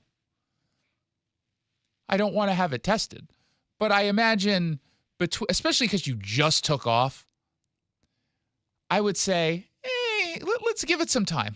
Let's see how this develops before we decide to turn this plane around. Because I would rather, if we're going to have to make an emergency landing for this, I'd like to not have to go back and backtrack. Let's go somewhere further down, closer to Atlanta. Because that's not a terribly long flight, is it? A couple hours, maybe? Houston to Atlanta? Right? Yeah, it's pretty, not it's very got to be, if that, I don't know. Yeah. But they say it turned around at 5:25 a.m. after the pilot declared an emergency. He said, the pilot said over the radio to air traffic controller that, quote, "We had a passenger get up and try to access the cockpit." What if he was just trying to go to the bathroom and got confused? Who amongst us hasn't made that kind of mistake before? Haven't you? The pilot reportedly asked if the controller could, quote, "coordinate and have security standing by." Oh, big baby. The Delta spokesperson said the plane was met by law enforcement after its emergency landing. The Delta spokesperson said that the passenger did not make contact with or attempt to access the flight deck, which means what happened exactly? So and CNN has this report because they listen to there's a website called Broadcastify where you can get access to all this stuff. So he said what he said. The pilot said what he said. Was it just a misunderstanding? What if it was an actual misunderstanding about having to go to the bathroom? Why are you assuming that it wasn't a misunderstanding? People are pretty dumb. Spokesperson said the passenger did not make contact with or attempt to access the flight deck, which is a direct contradiction to what the pilot said. The airline spokesperson did confirm that the unruly passenger approached crew and other customers. FlightAware, a website that provides real-time flight information, said the flight landed in Atlanta at 9:45 a.m. Eastern, 1 hour and 21 minutes behind schedule. That's absurd. I don't want to wait an extra 90 minutes, especially if he didn't even if he got into the flight deck, okay, fine. But also, pat on the back for discovering a clear security vulnerability with the flight. How'd he get in? Mm-hmm. They should have taken a vote amongst the other passengers. Like, all right, do you want to land or do you just want to keep going? We're like, So I have a question. Every time a pilot has to go pee or poop, they come out and they switch places with a member of the flight crew. What is she going to do? Why should I feel safe with that? Just keep the door unlocked. I get why you want someone there in case something happens to the pilot. Someone can then unlock the door. Can we not just give the pilot a code to get in? Why are you thinking about that as if it's an absurd and illogical question? Well, I thought it was more of a rhetorical question. It wasn't. I was looking at you, and I gave you like 3 seconds to respond, and I got the sense you weren't going to respond. These are the things that I ask myself as I'm on a flight. I've been flying a lot lately. I've got 2 more trips to New York coming, one next week possibly, and then the week after for sure. You know how busy this is? And so I'm stuck on these flights, especially coming back from New York. It's 6.5 hours where I'm just miserable the entire time. And so all I have to do is sit with my thoughts because the movie selection Delta this month has not been great. What about like a podcast or something? Or No, I can't for 6.5 hours. Well, okay. That's a lot. I'm good for maybe 90 minutes, 2 hours. I got the Bret Easton Ellis podcast on. I'm listening to Dave Asprey's upgrade. Can you sleep on planes or no? No, I wish. Oh God, I wish. Even when I have a flat bed, if I'm flying like to England or something in business class, I still can't really fall asleep. I can kind of lay there for a bit, so at least I'm resting, but I can't get knocked out because the flight, you're shaking the whole time. It's tough. I don't know. I got to figure out what to do on my next flight. You know, some people say, you know, you should get up and you should stretch and do all that stuff. That seems weird. Where am I going to stretch? I mean, those aisles are so small. So you can't walk. I cannot walk straight down with my shoulders like parallel to the. I have to do the whole walking at an angle. So yeah, same. There's no other way. And it's both a combination of how tight the aisle is, but also the seats are pretty tight, so people are leaning into the aisle. And I'm guilty of that too. Usually if I see someone, I'm going to move out of the way. Unless I don't like them, then I'll shoulder them and see if they can fall. But it's really difficult. So where are you supposed to go stretch? You can go hang out in the back, but the flight attendants are busy pretending to do work when really they're just hiding out back there. I've been out there a few times now where they pull the curtain and they're clearly just chatting. And they're doing that so no one bugs them for an extra Coke Zero. That's another thing, by the way. Can you not stock full Coke cans? You give me a thimble-sized drink, no matter where it is. Unless you're in first class, they'll give you the full can. It's not that much of a space issue. Not everyone's drinking a full can anyway. I know. Like I usually just get water, and it's like this. It's like they give you nothing. Hardly it's anything. sips. It's like I'm dehydrated. I need more than that. It's so bad. That's one thing I do a lot of, though. I'll drink a lot of water on these flights. That's why I always have to have an aisle seat because I have to pee all the time because I'm drinking constantly. I'm drinking electrolyte water at least, so I don't have to pee as much as I would otherwise because salt retains the water in your body. But it's bad. We should have picked a different story because I really had nothing to say about this, guys. Why'd you pick this story? You forced me into it. It's the Jason Rantz Show. Wesley is a truck driver. I drive a truck, and I love what I do. A truck driver with IRS troubles. They told me I owed them $43,000. It got really bad. Quite a few letters in the mail. They were talking about wage garnishment, coming after my house, my car. Yeah, they don't play around. I seriously thought that I was going to lose everything. One sleepless night, Wesley finally made a call to Optima Tax Relief at 2 a.m. Kind of figured I'd get a machine, but I didn't. I actually got to talk to an actual person in the middle of the night. He found just what he was looking for. Oh, they were great people. You need a team of people that know what they're doing. Optima Tax, they know what they're doing. Optima Tax Relief came through with flying colors. I saved an incredible amount of money. Happy don't even come close. I was absolutely overjoyed. Take Wesley's advice. If you're in any kind of trouble with the IRS, call Optima Tax Relief. Don't trust anybody else. Call Optima for a free consultation. Call 800-343-6460. 800-343-6460. 800-343-6460. Optima Tax Relief. Some restrictions apply. For complete details, please visit OptimaTaxRelief.com. Hey, it's Jason Rantz. When your heat goes out or your AC stops working, you don't have time to wait. CM Heating, Cooling, Plumbing, and Electric, they've got award-winning technicians who can fix any heating or cooling breakdown, and they do it fast. And, by the way, they've been doing it for over 40 years across Snohomish, King, Skagit, and Island counties. For a limited time, get a $0 service call fee when you choose CM Heating for your heating or cooling repair. CM Heating offers 24/7 availability, fast emergency response, and thousands of 5-star reviews from homeowners in Everett, Linwood, and the surrounding areas. From quick fixes to the major repairs, there's no beating CM Heating. Book your next heating or cooling repair at cmheating.com. That's cmheating.com, or call 425-259-0550. 425-259-0550.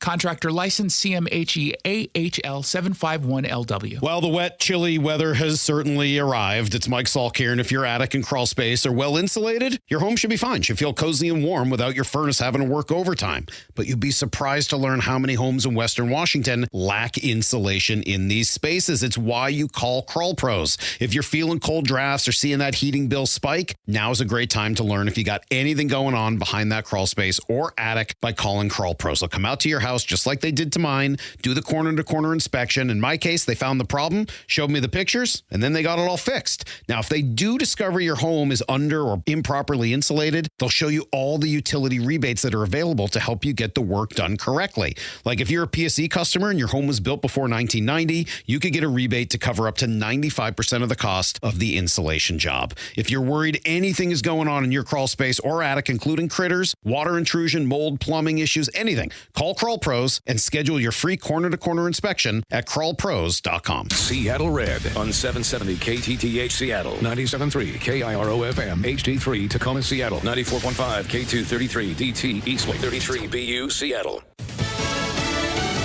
The CEO of Meta takes the stand. I'm Lisa Lacera, Fox News. The trial in Los Angeles over the use of Instagram by young children. Attorneys for the plaintiff, a now 20-year-old woman, claim her early use of social media addicted her to the technology, causing her depression and suicidal thoughts. Lead plaintiff lawyer Mark Lanier pulling out document after document, including one 2018 study stating that roughly a third of kids ages 10 to 12 in the U.S.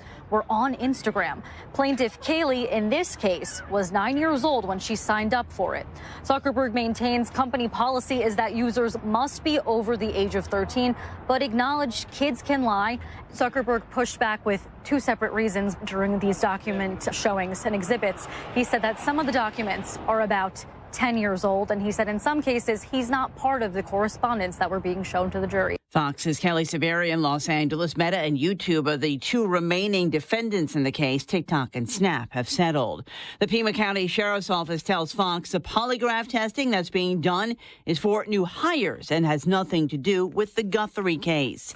8 skiers have died and one remains missing after they were caught in an avalanche in California's Sierra Nevada mountains. 6 members of the group survived after being trapped for 6 hours. Now, these skiers were with hired guides, mountaineers. For whatever reason, they could not get out fast enough when those winds and the snow came in, and then the avalanche occurred.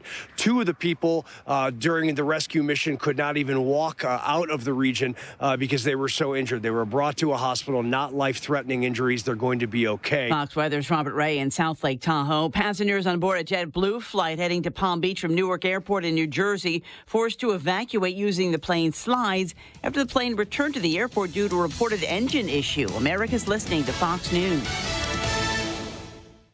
It all comes down to this, folks. Yep, the entire season is on the line. But my throat has officially thrown in the towel. Sounds like you need Vicks VapoCool drops. They're max strength and vaporize sore throat pain. Whoa! These VapoCool drops hit fast. Speaking of fast, did you just see that play? Yeah, he vaporized that ball. That pun should have come with a penalty. Vaporize sore throat pain with Vicks VapoCool drops. Use as directed. LifeLock, how can I help? The IRS said I filed my return, But I haven't. 1 in 4 tax-paying Americans has paid the price of identity fraud. What do I do? My refund, though. I'm freaking out. Don't worry, I can fix this. LifeLock fixes identity theft guaranteed and gets your money back with up to $3 million in coverage. I'm so relieved. No problem. I'll be with you every step of the way. 1 in 4 was a fraud-paying American. Not anymore. Save up to 40% your first year with promo code NEWS at LifeLock.com. Terms apply. The yellow light! I'm walking here!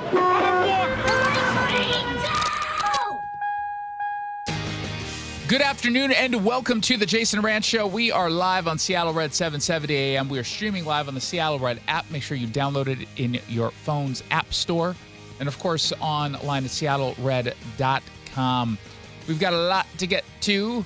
Turns out drivers are getting hit again because of sound transit incompetence. We'll explain. But first, dangerous criminals would be released early from prison thanks to Washington Democrats. What could possibly go wrong?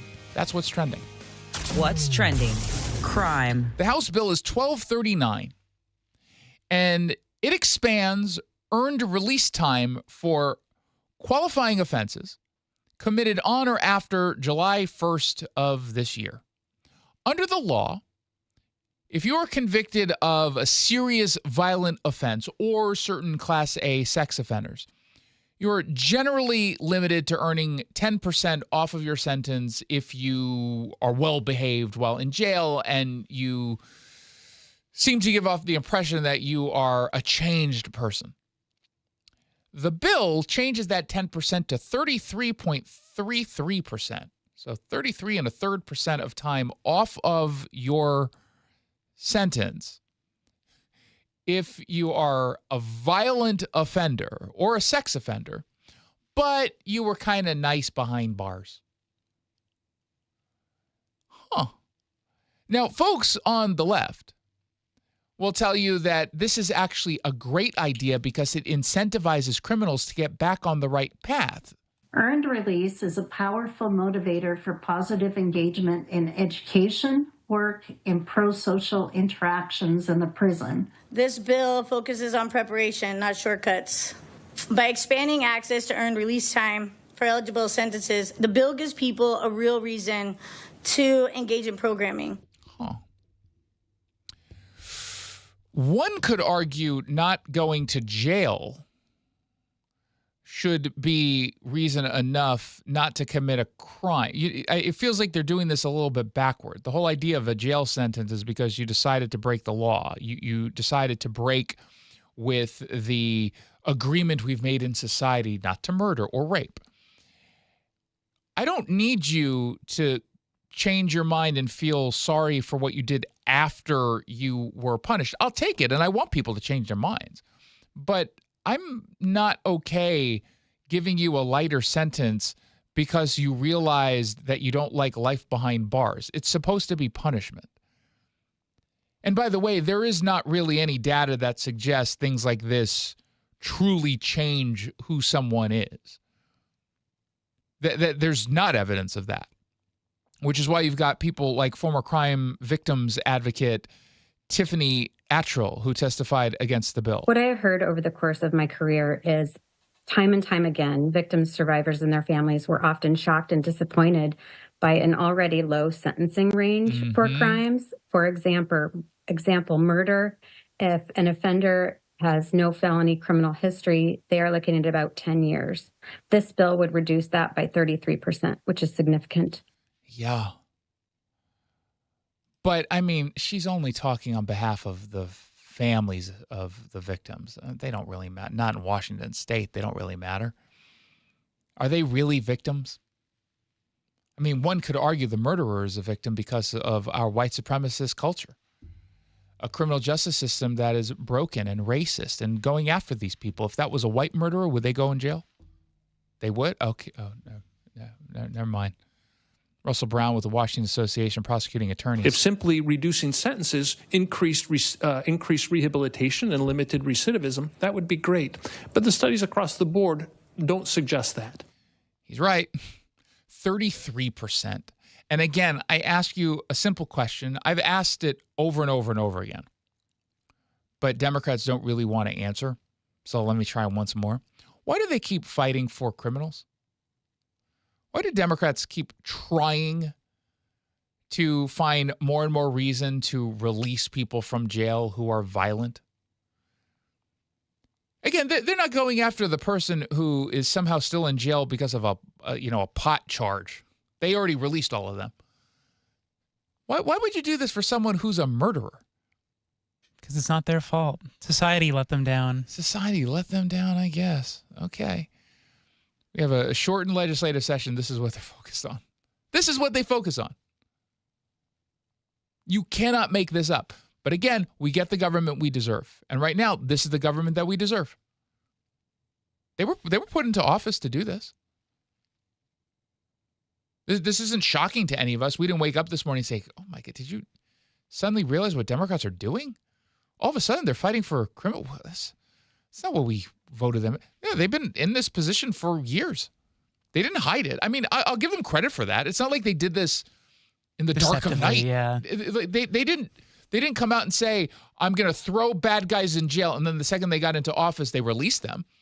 They, in many cases, when they campaigned for their job, they said they're going to do this. So they didn't hide it, and yet they were still put into office. I don't blame them for this. Voters said that it's okay. And they're going to continue to do this until voters finally say it's not okay anymore. Let's find out what else is trending. What's trending in Seattle? I overheard someone, ironically, it might have not been the same day, but definitely the same 24-hour period. There was someone in the building who said something I overheard someone talking about out on the streets as I was walking my dog. There seems to be an awful lot of construction going on right now in specifically Seattle, like a ton. And some of it is on buildings, a lot of it is on streets, like traffic infrastructure. And it's true. As someone who actually lives in the city of Seattle, I've noticed this as well. It seems to me that a lot of folks don't want to, in city government, accept that it's not a great experience when you're doing a whole bunch of construction at exactly the same time. It turns out it's very difficult to get around, and you're making it worse and worse and worse by not managing the construction. In some cases, I'll certainly concede you can't manage the construction because there's maybe a bunch of competing, very serious issues that you need to work out. Okay. I doubt we have that many serious, urgent matters that if we don't figure out today, the whole city comes to a halt.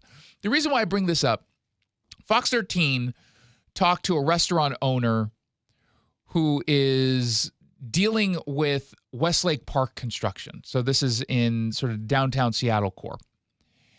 And he was at a point where he had to close down his restaurant temporarily because of all of the construction. Now, it's not just the construction, of course, because what else is happening at the exact same time as all this construction? Do you think the bad guys stop being bad? No, they're still committing crimes. You think the homeless are all like, hey, this construction zone, it's very noisy here. I'm going to go somewhere else. No, they don't even understand the noise because they're bonked out of their mind on fentanyl. And so he's been in a really tough spot, and he's trying just to do what he's supposed to do as the owner of a restaurant, get butts and chairs. But he said the mess is so significant that customers are just completely avoiding the area. The place is called Lingon Restaurant, which I've never heard of, and I don't live too far away from this area.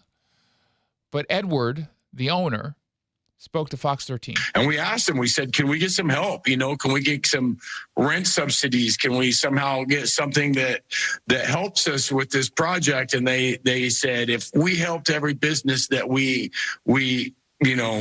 cause problems for, we'd be out of business, basically, is what they told us. Before they put up the lighting and the planters, it was a jagged construction fence, very dark and scary. People did not want to walk down the street there. Yeah. You know what sucks for this poor guy? He opened in November of last year, which is probably why I'm not familiar with this restaurant. All the construction started October. So there was only one, and he probably didn't know that it was going to last this long.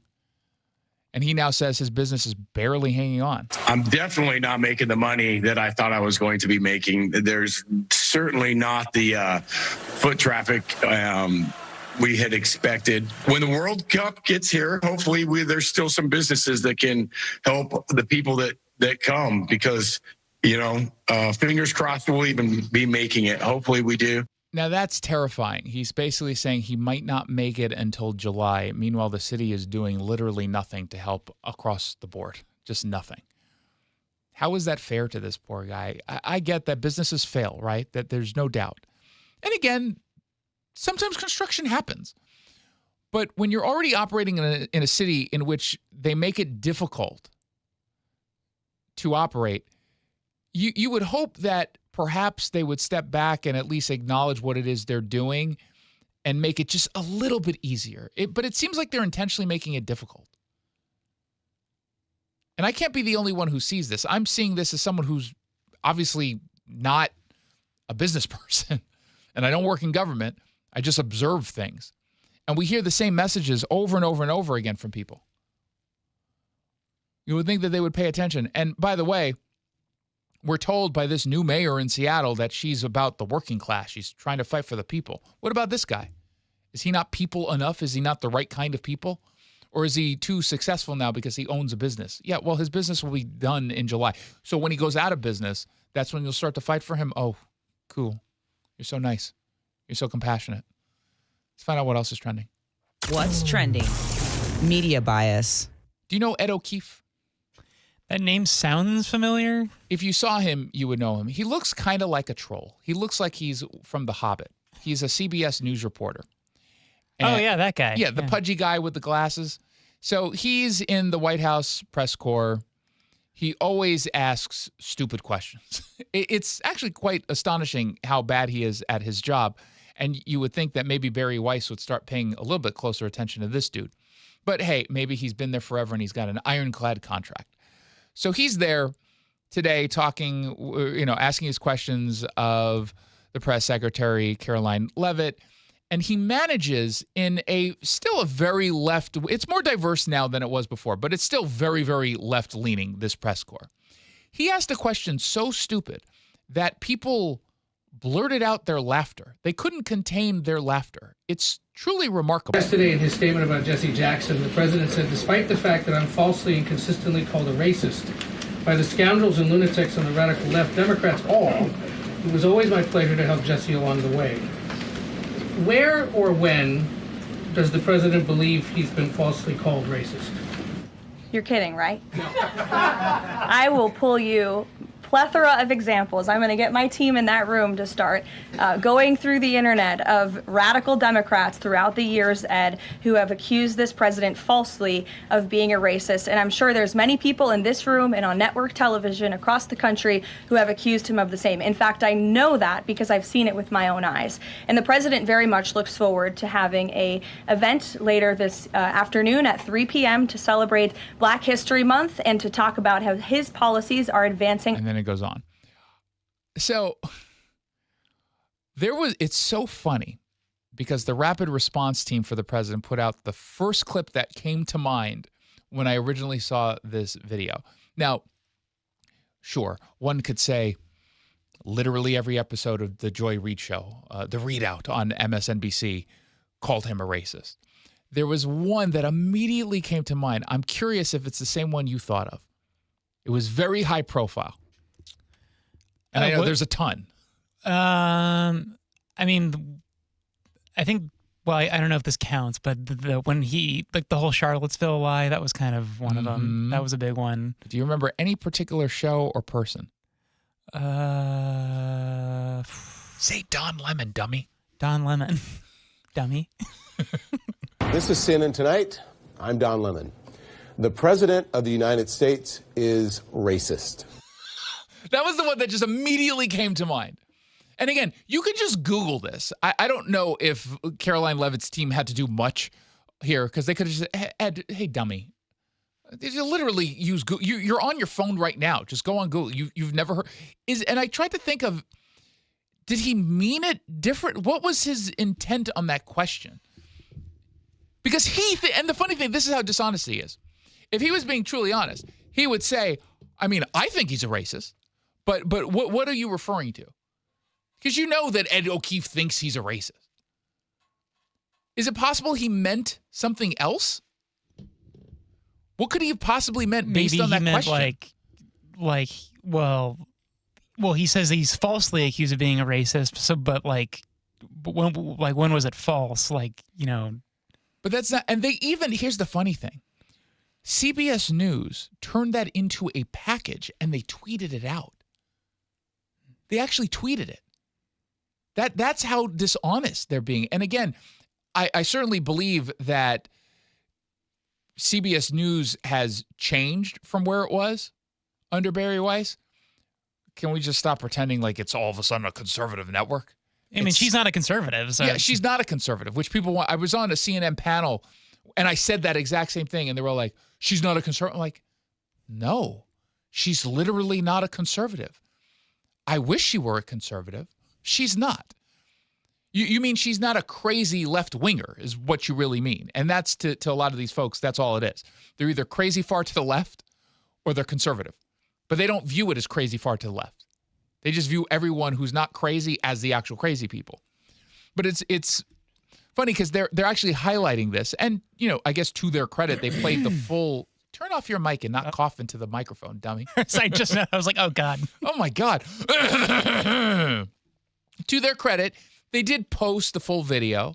I probably would not have highlighted this because he comes off like a big dum-dum. But then there was an interview that was done earlier today. Norah O'Donnell went on some podcast I had never heard of, the Jamie Kern Lima Show. I was thinking the same thing when I pulled this. I'm like, there's too many podcasts. This is absurd. And how'd they book Norah O'Donnell? Who is this person? But she's on this podcast, and she is the anchor of Evening News or whatever she's doing. And she was talking about how there are a lot of her colleagues right now who are worried about their jobs because of all the changes at the network. The biggest change that just happened for them was they made it. Did you see the 60 Minutes decision they made? Anderson Cooper? Boom, they booted him. And he's been with them for like 20 years. I'm guessing that was purely financial because he's getting paid a ton. And there's no one who tunes into 60 Minutes. I could stop there for Anderson Cooper. But listen to what Norah O'Donnell said. I have worked at CBS now for, oh my goodness, probably almost 14 years and have had a great career, whether it was covering the White House, anchoring the morning show, anchoring the evening news, and working for 60 Minutes. We have had a lot of leadership changes at CBS, and that has been challenging, not only for me, but I know for my colleagues. And I think with so many leadership changes, people are fearful about what the future means. Okay. Now, there's two ways to take that. I don't know, does she literally mean fearful as in I'm scared that I'll lose my job? Or is it fearful of what the changes could mean for the network? Because what if people don't like it? And then I could ultimately lose my job.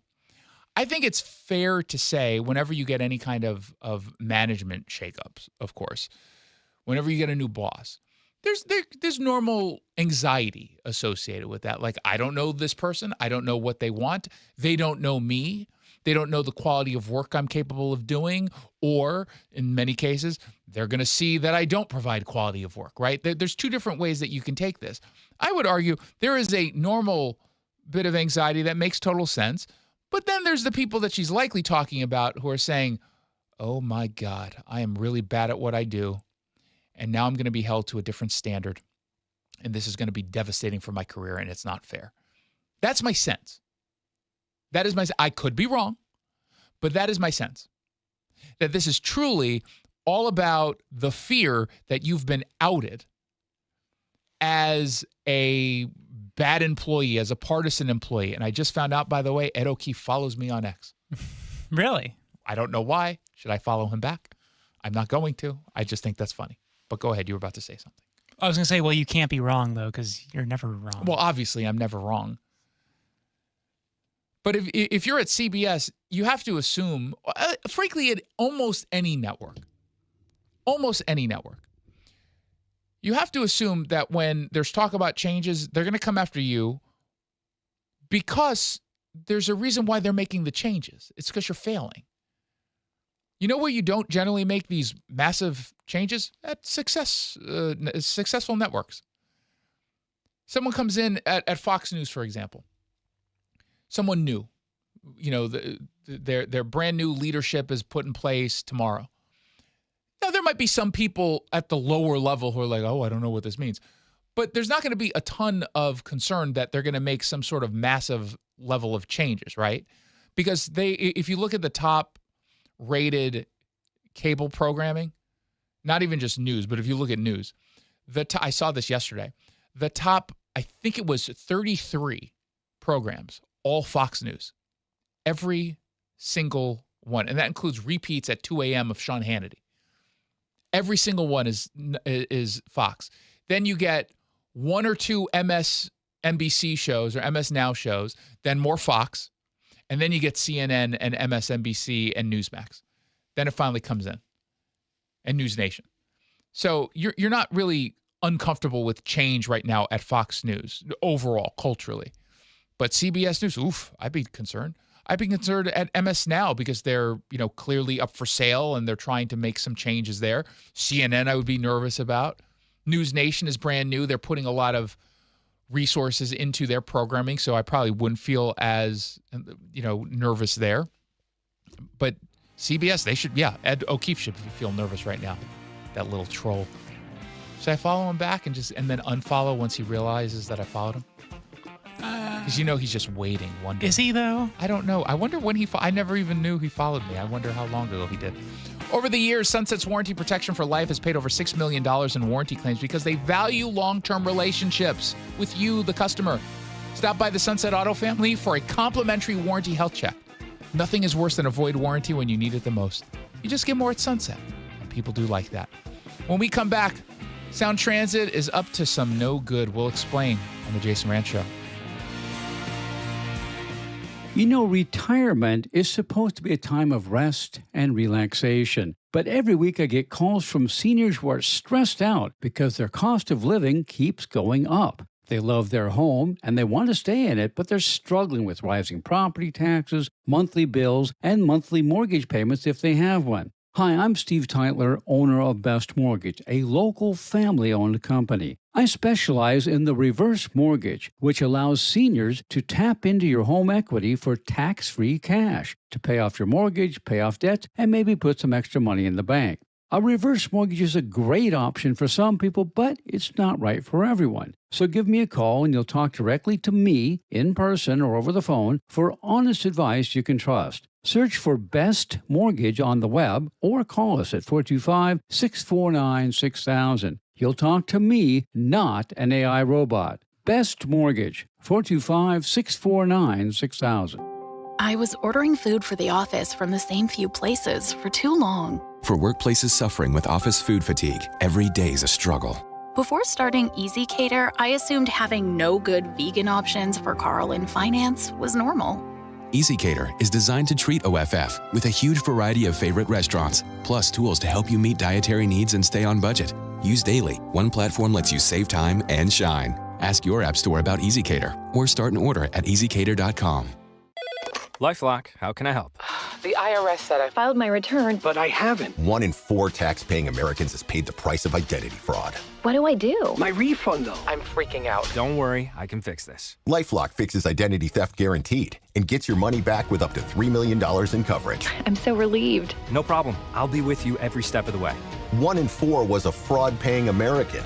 Not anymore. Save up to 40% your first year with promo code NEWS at LifeLock.com. Terms apply. Nick, did you know this is called quit time? Did you know what that is? I do not know. That means right about this time of the year, people quit their New Year's resolutions. Oh, kind of like last year. Okay, never mind. The important thing is that both of us made a New Year's resolution that we would take better care of ourselves for each other. And we're holding to that. We are not flaming out because... Longevity Medical Clinic. So we get the support of Longevity. We told them what our goals were, and they're like, absolutely, we'll get you in line. So they support me, they support you, and then as a couple, they're making us accountable for the decisions we make. So we're not going to be quitting on these things. I can't remember what your New Year's resolution was around the house. My New Year's resolution around the house was that I was going to try to get you to start putting things away. And I was going to get you to actually learn how to cook a piece of chicken. Oh, well, that's for next year. Okay, fine.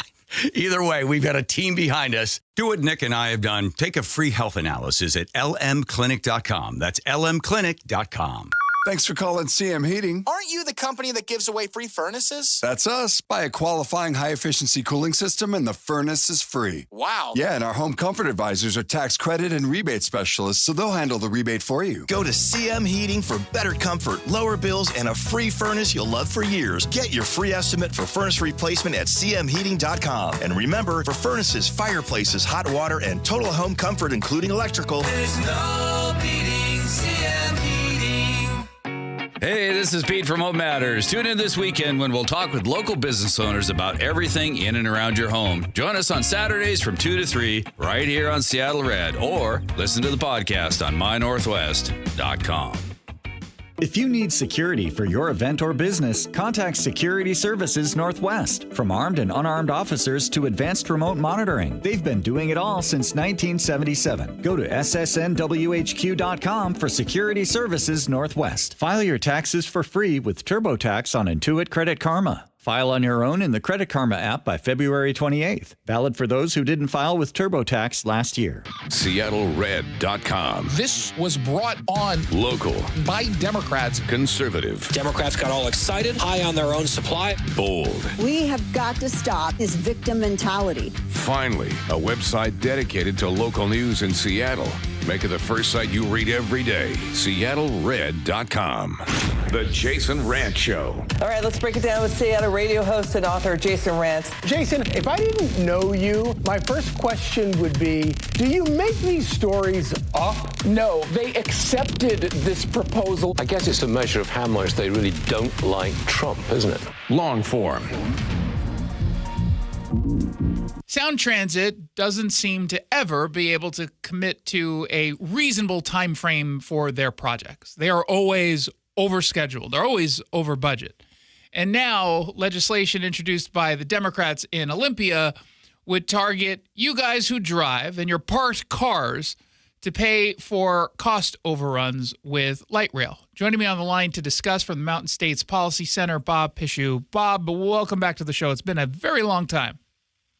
Yeah, thanks for having me on, Jason. Take us through Senate Bill 6172. Yeah, so, in the Seattle metro area, Sound Transit, everybody knows Sound Transit when they go to renew their tabs. It says RTA tax on there, and it's usually an astronomical amount. We're talking in the hundreds of dollars to even $1,000 or more. Well, some people haven't been renewing their car tabs, whether out of protest or the car doesn't work or for whatever reason. And Sound Transit wants to target those people not for driving cars with expired tabs, but for parking them on city streets and right in front of their house. So this attempt to try to penalize people for parking their unexpired or their expired vehicles is another attempt to try to get more money to pay for light rail cost overruns. So in other words, you're suggesting these are folks who they don't even use their car. It's just being parked there semi-permanently. They're the ones who are getting hit, not the people necessarily who would be driving around knowingly not getting their tabs updated because they don't want to pay the astronomically high fee. Yeah, so normally you'd have to be in operation of a vehicle, right? So you'd be on, let's say, I-5, a cop would pull you over and, for a certain reason, then go, hey, I noticed you have expired tabs. In this case, though, if your car is simply parked and not in operation, it would be able to get ticketed for that. You can see a lot of problems with that, right? People calling in cars to report on other people saying, hey, I don't like my neighbor John.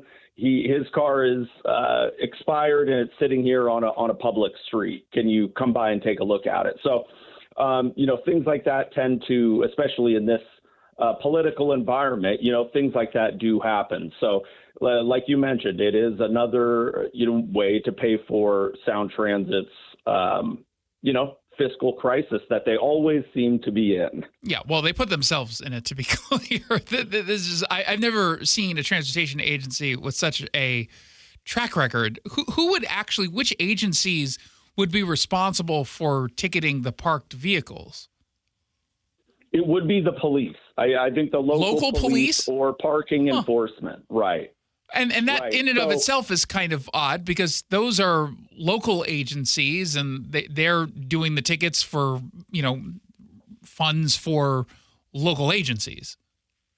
Right. Yeah. And for the state as well. Right. A little bit of that money, goes to the state to pay for transportation projects, which I think everybody, a little bit, people are kind of on board with. But when a lot of that money just goes to Sound Transit to be essentially, to get projects late, over budget, shorter than that were promised, it adds insult to injury. And of course, in this context, it's just ignoring the complaints from Washingtonians who have said over and over and over and over again some more that they want to limit the car tap fees. And even going through semi-recently, an initiative that would cap it at $30, the Democrats at Olympia just said, we're going to ignore this. We're just going to move forward with it anyway. Yeah, and this is a disturbing trend, right? We're seeing it with the income tax going forward as well. It's over and over and over again. People have voiced their opinions and their thoughts, and yet it seems to just get thrown away when, some electeds in Olympia, look to raise money. They go exactly after these painful areas that voters said, don't go there. Now, at the same time, Bob, you wrote a story for us over at SeattleRed.com, an op-ed about the bull manure plan in Utah that wouldn't impact the state of Utah the way it would impact gas prices in the state of Idaho. Yeah, that's right. So we've seen this a couple of times among high tax states. So Washington is one of them. California is another. And now Utah, right? They have fairly high gas taxes, and surprise, surprise, the people aren't pleased with that. And so Washington State has tried this twice.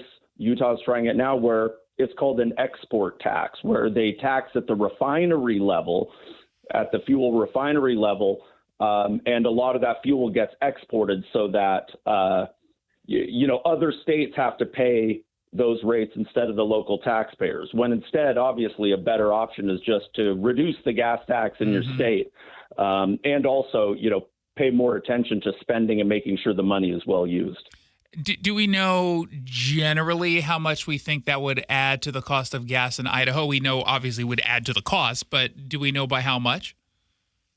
Yeah, so estimates show it's going to be about 24 cents a gallon.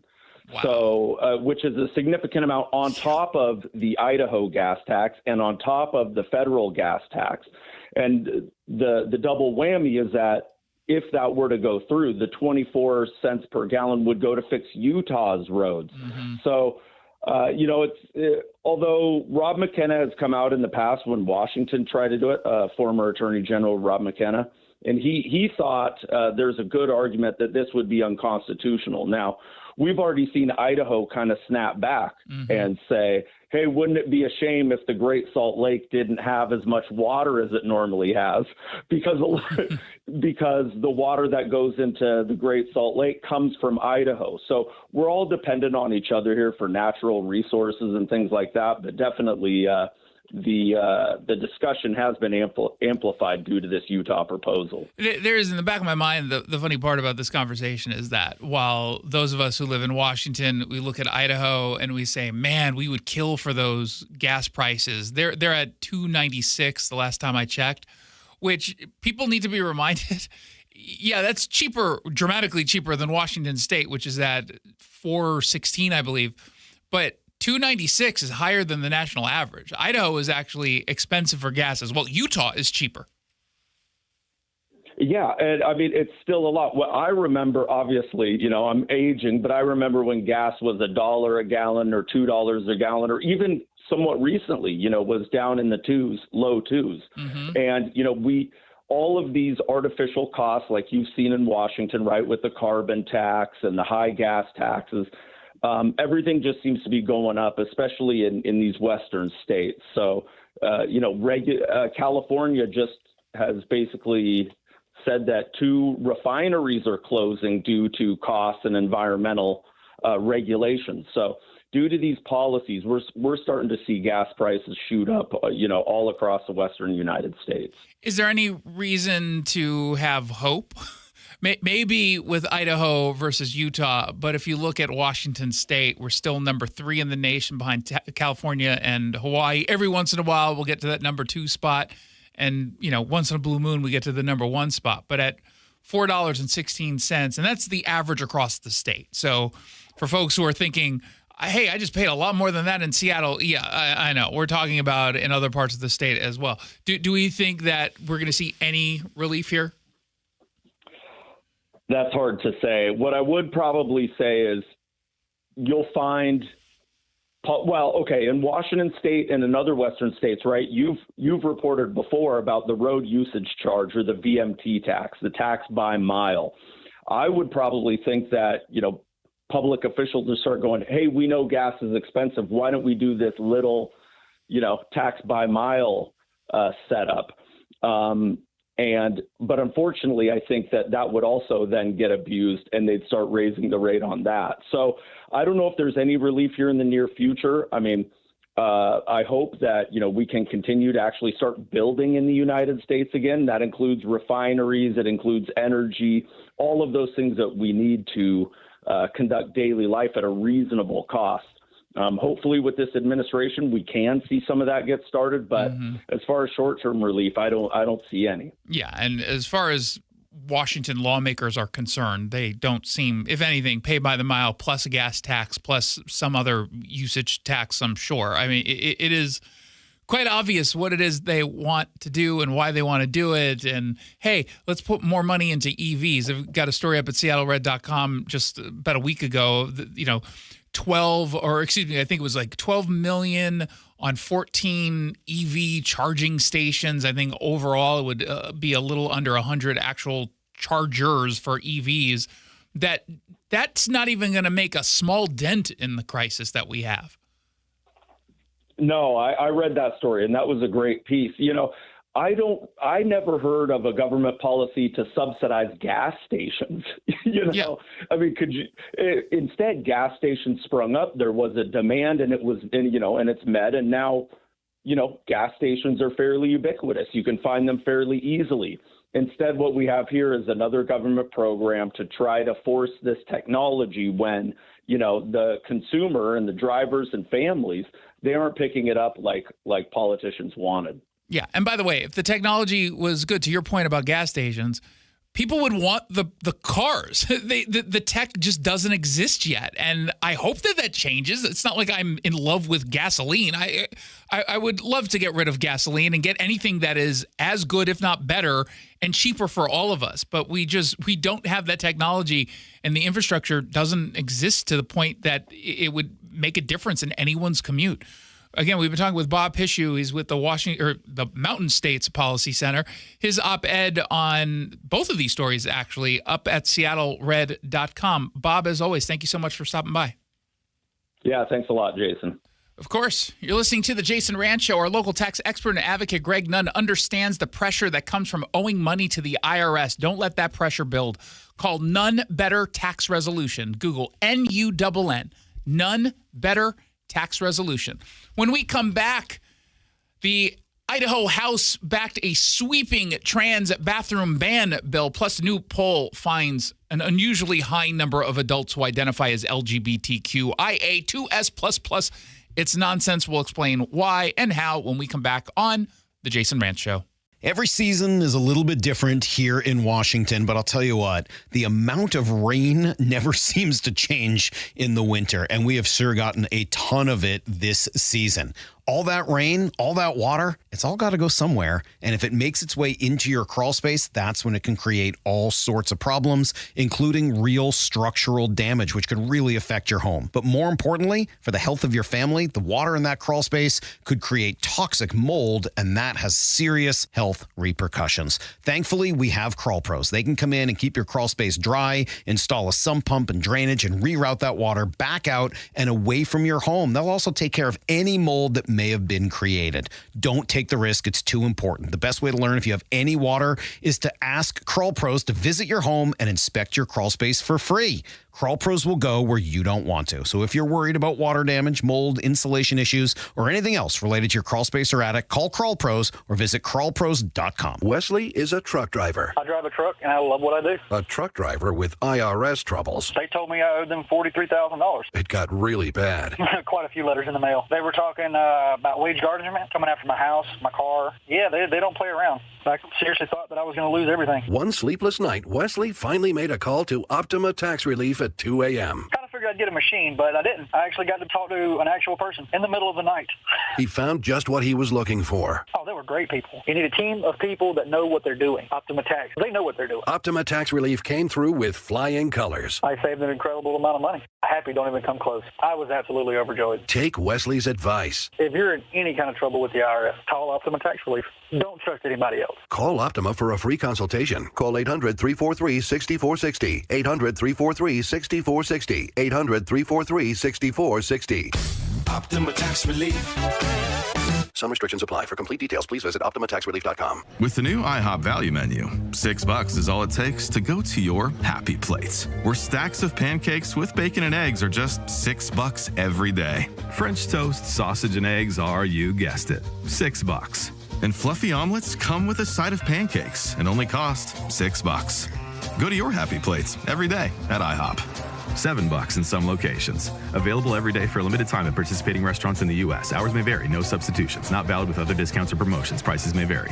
Need life insurance but have diabetes, high blood pressure, or on anxiety meds? If you're a 50-year-old male, even porky, or with type 2 diabetes, $1 million of life insurance may only cost you about $200 a month. For affordable term life insurance, call Term Provider and speak with Big Lou at 800-230-2777, 800-230-2777, or visit biglou.com. Remember, Big Lou's like you. He's on meds too. 800-230-2777. Jason Rantz here. Plumbing problems don't wait, and neither should you. CM Heating, Cooling, Plumbing, and Electrical delivers fast, reliable plumbing services that you can trust, including drain cleaning, clog removal, repiping, and water heater installation and repair. For a limited time, save up to $200 on the installation of a brand new water heater, tankless or standard. Some restrictions apply. With over 40 years serving Snohomish, King, Skagit, and Island counties, CM Heating is an award-winning home services company with thousands of 5-star reviews from homeowners in Everett, Linwood, and the surrounding areas. Need help now? CM offers 24/7 availability and fast emergency response. There's no beating CM Heating. Book your free estimate for a brand new water heater at cmheating.com or call 425-259-0550 or cmheating.com. Contractor license CMHEAHL751LW. Plumbing license number CMHEAHL750LP. SeattleRed.com. Washington is a sanctuary state. Local. This was brought on by Democrats. Conservative. Democrats got all excited, high on their own supply. Bold. At least they can appreciate the president coming in with some type of help. Finally, a website dedicated to local news in Seattle and the Pacific Northwest without the liberal spin. This is going to be a major issue going forward. Make it the first site you read every day. SeattleRed.com. The Jason Rantz Show. Bring in Jason Rantz, Seattle Red 770 AM host, and also SeattleRed.com. Jason, great to have you with us. Jason, Seattle is just continually ground zero. Yeah, and this is really the Pacific Northwest is ground zero for all this nonsense. USA Today is mocking the far left. The quick hit. So we've got a story out of SeattleRed.com about a piece of legislation, a smart piece of legislation that just got backed by the House in Idaho. And it has to do with banning statewide any kind of bathroom policy that would allow people to use the bathroom of their choosing, not based on their actual gender, their birth gender, not their gender identity. And there are a lot of activists who are very upset. In fact, they gathered inside of the state capitol on Monday to denounce the new legislation. Amongst the people who are protesting is the mayor of Boise, Lauren McLean. House Bill 607, as SeattleRed.com points out, expands Idaho's existing school bathroom law and allows individuals to sue government entities and private businesses that don't separate restrooms and changing areas by sex. And it passed overwhelmingly because they actually have reasonable people in positions of authority in their capital, 56-13. And there were some Republicans who joined the 13. 4 Republicans joined the 9 Democrats to oppose. There was a lawmaker who was absent. But the bill, according to Ted Hill, the state representative from Eagle, is focused on safety. He said, we're not going to check IDs. There's no burdensome requirements. It's really simple. Let's keep these people safe, those most vulnerable people in these spaces. Opponents warned that the bill could create intrusive enforcement challenges because they sometimes care about bureaucracy, I guess, and burdensome rules. When it comes to taxing, oh, they love the burdensome rules because they could catch people who maybe don't pay exactly what they're supposed to. But Andy Henderson, the state representative, Henderson Hawes from Boise, said that this is a proof nightmare. It's not a proof nightmare. Now, supermajority in both chambers, so there's no way that this is not going to come to fruition, but it makes total sense. If you are, as a private business or a school, allowing for transgender women or girls, which are biological men or boys, to go into a female bathroom or a female locker room, and it even gets to the point where there is a disturbance, there should be consequences for this. Look, I believe in single stall bathrooms. Like, I think we should have them exclusively when you can. But in cases where you can't, I'm not going to pretend that girls and women don't have every reason to feel uncomfortable when they're put in positions that they didn't ask for by people who are not always doing so with the best of intentions. Now, I don't believe that the average transgender person who's using the bathroom corresponding to their identity is doing so for nefarious reasons, right? I just don't. And I would dare say that if you're uncomfortable with a obviously trans female simply going into a stall and using that and that's it, that's on you. You're right to be uncomfortable and sort of, like, I'm not going to tell you how to feel, but I don't think that that's egregious. If that's how you feel, I'm still on your side, because I think that we've gone too far in changing gender norms for a small group of folks. But I'm not going to pretend that that in and of itself, to me at least, is objectionable. And I've certainly been in bathrooms in which there have been transgender people, and you kind of notice and then you kind of move on. Now, there are cases in which they're purposefully trying to be noticed and trying to cause a problem, and that's why, in the end, I fall on the more conservative side of this issue. But I think we're talking about a completely different issue when we're talking about locker rooms, changing stations. Like, I'm sorry, the people are nude, and you have every right in the world to say you feel uncomfortable around anyone who's looking at you while you're getting undressed, but certainly if you're talking about biological men. And the people on the left who want to pretend that this isn't an issue, that no one should feel uncomfortable, they're lying to themselves, they're lying to you, they're gaslighting all of us, and it's absurd. And that's why we have to end up expanding laws like this. It's because folks on the left couldn't just do what was right and reasonable and logical and just chill out a little bit. They just decided to lean into every kind of absurd position where if you've got someone who is literally touching themselves while in a locker room, they're going to defend the people touching themselves. That's absurd. And if you think that's hyperbole, look at the news, where you've got people who are going up to a business owner or some manager of a business saying, hey, so-and-so is literally groping themselves while staring at me. Well, that's the law. No, that's not the law. And rather than call that out, people just downplay it or pretend it doesn't happen.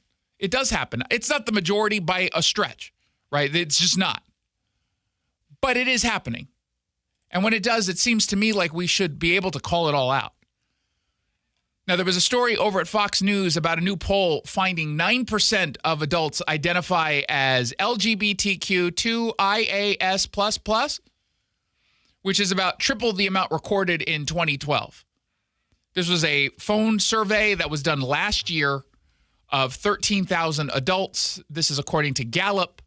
And they say about 9% of Americans self-identify as lesbian, gay, bisexual, trans, or some other non-heterosexual identity. If you're wondering how from 2012 to 2025 it can jump from about, I think it was like 3.5% to a little over 9%, a lot of this has to do with the fact that people now identify in ways that maybe they were previously uncomfortable identifying as, meaning they were always whatever it is they're identifying as, but 10 years ago, 12 years ago, they just didn't feel comfortable. Or a big chunk of this, I'm willing to bet, is people taking a political stance in how they're identifying. And that includes people who identify, which has been sort of morphed into being about sexuality. They're people who don't make any distinction whatsoever. So I think there's just a lot of confusion, frankly, and a willingness to identify in a way that isn't necessarily accurate to how they feel, but they think it's going to benefit the cause by doing so. And it's the equivalent of when I get push polled on a call, they ask me if I'm a Democrat or a Republican. I always say I'm a Democrat. I do that intentionally. And yes, I know what I'm doing. It's a jerk thing to do. I'm doing it anyway. And I'm doing it for political reasons. That's how I think people are responding to these kinds of surveys. They say the vast majority, 86%, say they're heterosexual, while 9% identify with one of the various LGBTQ plus identities. And by the way, when you identify as queer, that could be also a political statement, not necessarily a reflection on who you're attracted to. They say 5% did not give a response. They say LGBTQ plus identities are more prevalent in young adults, women, and Democrats, according to the data. They say 23% of adults 18 to 29 identify as LGBTQ. It's ridiculously high. It's not true. That number drops precipitously to higher age groups, falling to 10% amongst 30 to 49-year-olds, 3.1% for 50 to 64-year-olds, and 2.3% for those 65 plus. They say while 10.5% of women identify as LGBTQ plus, only 5.6% of men do, according to the telephone poll. And again, this can be a woman who says she is attracted to other women without actually acting it out. They just say, oh, no, she's pretty. I think the way women talk about sexuality is a lot different than men. Men generally, heterosexual men won't generally say, that's an attractive man right there. But a heterosexual woman would say, no, that's an attractive woman over there. I just think that's how it works. Now, they say 14.2% of Democrats identify as LGBTQ, but only 1.9% of Republicans do. This is why I'm single. Can't find a gay Republican anywhere. Unless I'm looking in a mirror. 1-800-465-8770 for your texts. 1-800-465-8770. You're listening to The Jason Rantz Show. Don't forget to head on over to SeattleRed.com for news and opinion without any of the left-wing spin. SeattleRed.com. SeattleRed.com, the only place for local news. You're not supposed to say anything if you live in Portland or Seattle. Without the liberal spin. You end up getting the mob coming after you. Sign up for the newsletter and get the very latest local conservative news, opinion, exclusive video content, and more delivered right to your inbox every day. Are you 50 or older? This news is for you. The CDC recommends you get vaccinated against pneumococcal pneumonia. Even if you're healthy, your age puts you at risk. People 50 or older are over 6 times more likely to be hospitalized with pneumococcal pneumonia compared to adults 18 to 49. Just one shot can help protect you. Learn more and schedule at vaxassist.com. That's VAXassist.com. Sponsored by Pfizer. Get in the zone, AutoZone. Welcome to A to Z Savings, our biggest sale of the year. Happy to be here. Can I get some rotors? Would you like brake pads with that? How much are the brake pads? Free with Duralast rotors. Free? Really? Really? Free. I also need some oil. Would you like an oil filter with that? Yeah. How much is that? Free with the oil. Free? Really? Really. Free. It's part of A to Z Savings with hundreds of deals. From A to free. Get in the zone, AutoZone. Ends March 9. Restrictions apply. Cold is leaking and rats are moving and mold is creeping and water seeping in. It's hard to be a homeowner, we know. Without American Crawl Space and Pest Services, it is hard to be a homeowner. Dave Ross here. American Crawl are the heroes to call for insulation and pest issues because in addition to their great reviews and decades of experience, they also give out the most PSE insulation rebates of any insulation company in the state. American Crawl, the heroes you call. Get your free inspection at AmericanCrawl.com. Welcome to guided meditation. Close your eyes. You're at the beach. The seagulls are calling. You take out your iPhone 16e you got from Cricket and use Apple Intelligence to clean up that selfie you just took. It's a good one. You send it to your friends instantly thanks to reliable nationwide 5G. They're totally jealous. Get iPhone 16e for $49.99 when you switch. Smile, you're on Cricket. Requires new line on the Supreme Unlimited plan. First service charge and tax due at sale. $25 activation fee. Terms and restrictions apply. Cricket 5G is not available everywhere. See store for details. Progressive knows life takes you in many directions. Bear right at exit 32, then begin to wonder why you never bought a fish tank. In 1.3 miles, you'll realize you've been mispronouncing epitome your whole life. At the roundabout, you will remember you said something at dinner you wish you hadn't and will think about it for decades. You have arrived at your destination, but it turns out there really is no destination and life just keeps going. Wherever life takes you, protect your home and auto with a bundle from Progressive. Progressive Casualty Insurance Company, affiliates, and other insurers. Not available in all states or situations. Hey, this is Pete from Home Matters, a show that covers everything having to do with your home. Tune in every Saturday from 2 to 3 on Seattle Red, where you'll hear from local business owners who are experts in their industries. From foundation to flooring, roofing and windows, furniture, and financial planning, it's everything in and around your home, and we've got you covered here on Home Matters. If it matters to you, it matters to us here at Home Matters. Saturdays from 2 to 3, right here on Seattle Red, or listen to the podcast on mynorthwest.com. Hair Volume from New Nordic will make your hair look thick and healthy. Hair Volume is available online at Amazon and newnordicusa.com or in the hair care aisle at your local CVS. Seattle Red on 770 KTTH Seattle, 97.3 KIRO FM, HD3 Tacoma Seattle, 94.5 K233 DT Eastlake, 33 BU Seattle. The following is a Playfly Sports presentation of the Cougar Sports Network.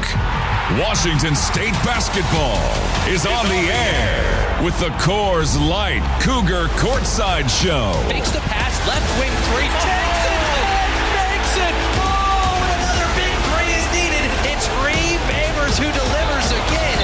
Takes away the pass, 2-on-1 fast break, alley-oop block. Tomas Rogerson, one-hand alley-oop lay-in. Coors Light, choose chill. Proud partner of Cougar Athletics. Celebrate responsibly. 1, 2, 3, coming up, we'll get today's keys to the game, check the latest scores around college basketball, and hear from head coach David Riley. Now, let's go courtside. Alongside WSU Athletic Hall of Famer and 14-year NBA veteran Craig Elo. Here's the voice of the Cougs, Chris King.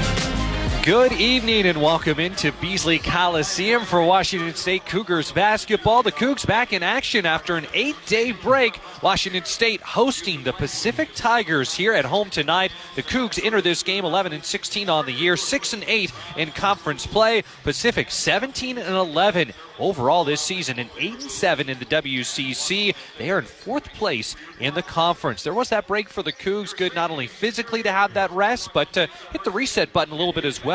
Including tonight, there are just 4 more regular season games to go. Everyone jockeying for where they can finish in the standings to get the best seeding possible for the WCC tournament, which gets started down in Las Vegas on March 5th. That last outing, it was a forgettable one for the Cougs. It was back 8 days ago up at the Kennel in Spokane, losing 83-53 to Gonzaga. It was a season low for points with 53. Cougs turned it over 21 times, only had 7 assists. Jerome Morton was a bright spot. He had 15 points, but the Cougs had their largest deficit of the season at one point, down by as many as 39. Gonzaga had 50 points in the paint, but Eggs, that's now in the rearview mirror, and there's this big opportunity tonight against Pacific, a team that's not only been surging this year, but they had the Cougs numbered last year. They swept Washington State in those 2 games by a combined 3 points. Cougs looking to get a little redemption, a little avenge those losses last year. I'm going to be Sam Darnold. Why'd you say that? Because I almost forgot that they beat us twice last year. That was their only 2 wins, right? So, yes, if our roster was the same as last year, then, yeah, there might be some vendetta. Yeah, a little vendetta to add to this. But, yeah, I think it was a great hire by Pacific, getting Coach Smart from Canada. It's kind of, he does some things differently, the way they play, but he's got a really good team this year. They are solid from top to bottom, and I think if they can keep him there, man, he'll improve that program quite drastically. And before he got there, they had some real lean years, real tough seasons, and yet last year they ended up with 9 wins. That was one of their highlights, just beating WSU twice last season. And this year, they're 17-11, 8-7 in conference play. And again, they're in the driver's seat to finish 4th in the WCC. That tier has kind of established itself at the top with Gonzaga, St. Mary's, and Santa Clara, and everyone else has been jockeying for position behind that. But from the WSU perspective, you've got this game tonight against Pacific. You have Senior Day Saturday night against St. Mary's. Then you go on the road to play LMU and Pepperdine. If you win all 4 of those, you could be in 4th place, which gets you that bye to the quarterfinals. So this is a huge opportunity for the Cougs to seize momentum here. And on that note, that takes us right to Craig Elos, keys to the game. Eggs, what's going through your mind when you think about this matchup tonight? Well, I agree with you on this game is very, very important for the Cougs to get off to the games that you just mentioned. I mean, these guys played great basketball. They have out-rebounded their opponents 14 of the 15 times in conference. Rebounding is one of our keys, our strongholds. So who's going to win the boards tonight? I hope it's us. I mean, they have a +9 margin. So if I was telling Jerry, if we get 40, they get 45, we get 36, and that could be the difference in the ball game, especially on the offensive rebounds or second chance points. And he's only used 2 starting lineups. That's big in my book. I mean, I know injuries play a big part of it, but when you have consistency in your starting lineup and guys know their role coming off of the bench, that makes it very, very tough for the opponent.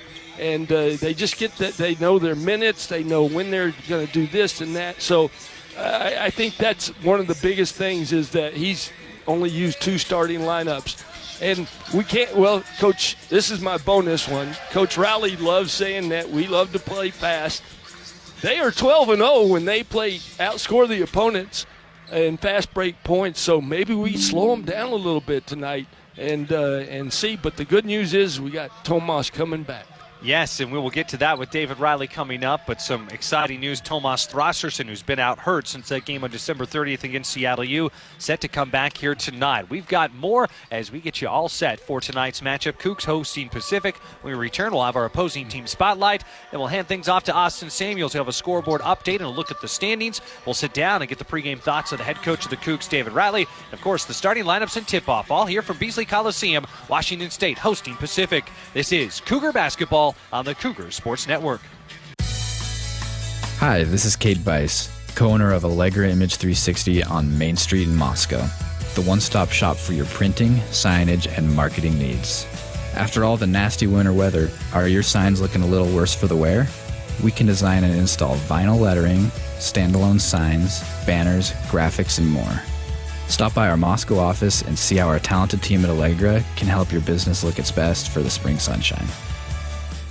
Schweitzer Engineering Laboratories is a high-tech global company headquartered in Pullman, Washington, with a mission of making electric power safer, more reliable, and more economical. At SEL, employees enjoy working in a fast-paced, innovative environment while enjoying the many benefits of living on the Palouse. SEL is seeking engineers for paid internships and full-time positions. Apply to join the growing SEL team today at selinc.com/careers.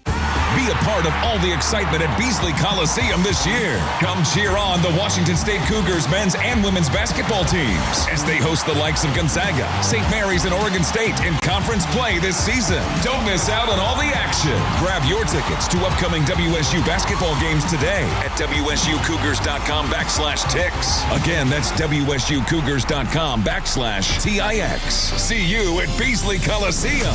Go Cougs! Dear Winter, Toyota can't get enough of you. Because Toyota's got 25 vehicles with available all-wheel drive and four-wheel drive. And that's more than any other auto brand.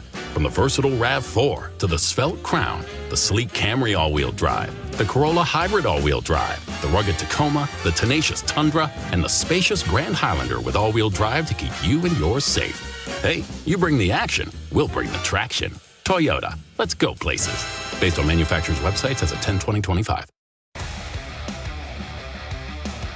Courtside at Beasley Coliseum, Washington State clashing with the Pacific Tigers tonight. There's only 1 week after this left to go in the regular season. Saturday, Senior Day. Love to have you join us here at Beasley Coliseum. 7 o'clock tip-off as the St. Mary's Gales make their way to the Palouse. Pretty tight game when the Cougs went down to Moraga for that first matchup with St. Mary's, but the Gales ended up coming out on top. Time now for our opposing team spotlight, and we're taking a look at this Pacific Tigers team. It is interesting the way the WCC is this year. It's not a completely balanced schedule. There are some teams you only play once. Pacific, that is one of the teams the Cougs will only see one time during the regular season, and his first matchup isn't here until the second to last week of the regular season. Pacific having an outstanding year, 8-7 on the season in conference play, 17-11 overall. They're currently in fourth place. They were picked preseason to finish 10th out of 12 teams, so they've already doubled last year's conference win total. They're coached by Dave Smart, fascinating background, regarded as one of the most successful Canadian college basketball coaches of all time.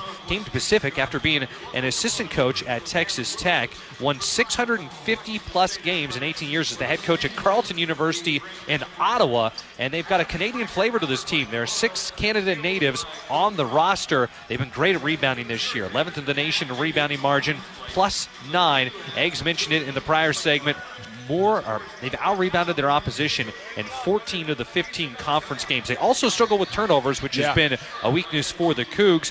Their star player is Elias Ralph. Ralph was with them last year. He's from Okotoks, Alberta, went to the University of Victoria, just like Simon Hildebrand, started his career playing college basketball in Canada, coming down here to the States, and having a lot of success. Not only was he preseason all-conference, but top 5 in the WCC right now in points per game, rebounds per game, minutes per game, field goal percentage, and free throw percentage. He's one of the top, most impactful players in the WCC. Yeah, and I want to say last year when they came here in the first minute, didn't he get popped? He played 35 seconds. 35 seconds, so we didn't really know what he could do. But then when we go to Pacific, yeah, boy, this kid is an all-around player. The Cougs will have their hands full with him. We'll talk to David Riley about Elias Ralph and the Pacific Tigers. That's coming up. In our next segment after this timeout, we'll turn things over to Austin Samuels. We'll have a scoreboard update. We'll have that pregame chat with the head coach of the Cougs, David Riley. And, of course, the starting lineups and tip-off here from Beasley Coliseum, Washington State taking on Pacific. This is Washington State basketball on the Cougar Sports Network. If you use natural gas, you recognize its blue flame. But natural gas is actually invisible and odorless. That's why Avista adds a rotten egg scent in case there's ever a leak. If you smell natural gas at home, get outside fast. Don't flip switches or do anything to cause a spark. Go somewhere safe. Call 911. Then Avista. We'll take care of the problem and tell you when it's okay to return. Till then, it's a good excuse to visit the neighbors. Avista. We just want you to be safe. Get game day ready at Rosars. Rosars is a proud sponsor of WSU Athletics and your headquarters for keeping snacks stocked up for game time. You'll find the largest craft beer selection, local and imported wines, and all the makings for your favorite cocktails. And while you're there, stock up on your favorite deli snacks, pizza, rotisserie chickens, and ribs. Don't just watch the game, experience it with your favorite game time foods. Get game day ready at Rosars. Coors Light presents To Chill or Not to Chill. When your friend skips your favorite song on the playlist. End the friendship. Or choose chill because that song lives rent-free in your head anyway. And you planned ahead by bringing Coors Light to the party. And the sound of that ice-cold can cracking open was music to your ears already. Coors Light. Choose chill. Celebrate responsibly. 2024 Coors Brewing Company, Golden, Colorado. Play, stay, get away at Clearwater River Casino in Lewiston, Idaho. Owned and operated by the Nez Perce Tribe. Experience Namipu hospitality with 600 gaming machines, comfortable lodging, dining, and sports bar. Excitement is everywhere. The region's premier destination for events and entertainment. Win big with unforgettable concerts, comedy shows, and live sports action. Discover your next play, stay, get away. Visit crcasino.com and start your adventure today. Time now to check scores from across college basketball. Brought to you by Coors Light. Choose chill. Proud partner of Cougar Athletics. Celebrate responsibly.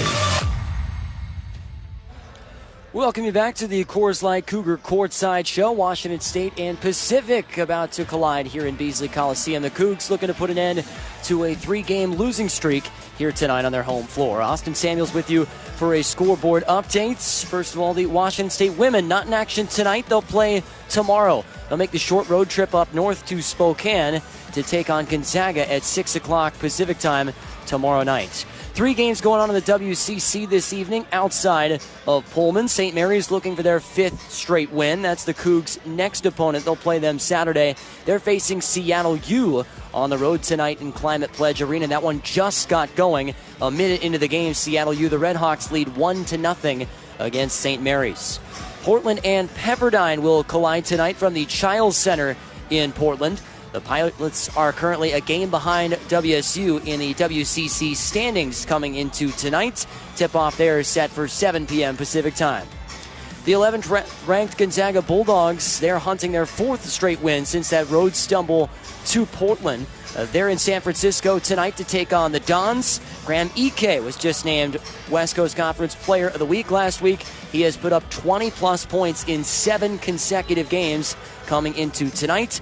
Tip-off from the Bay, set for 8 p.m. Pacific time. Let's take a look at the updated West Coast Conference standings coming into tonight. It is Gonzaga in first place. Right now, the 11th ranked Bulldogs are 13-1 in conference play.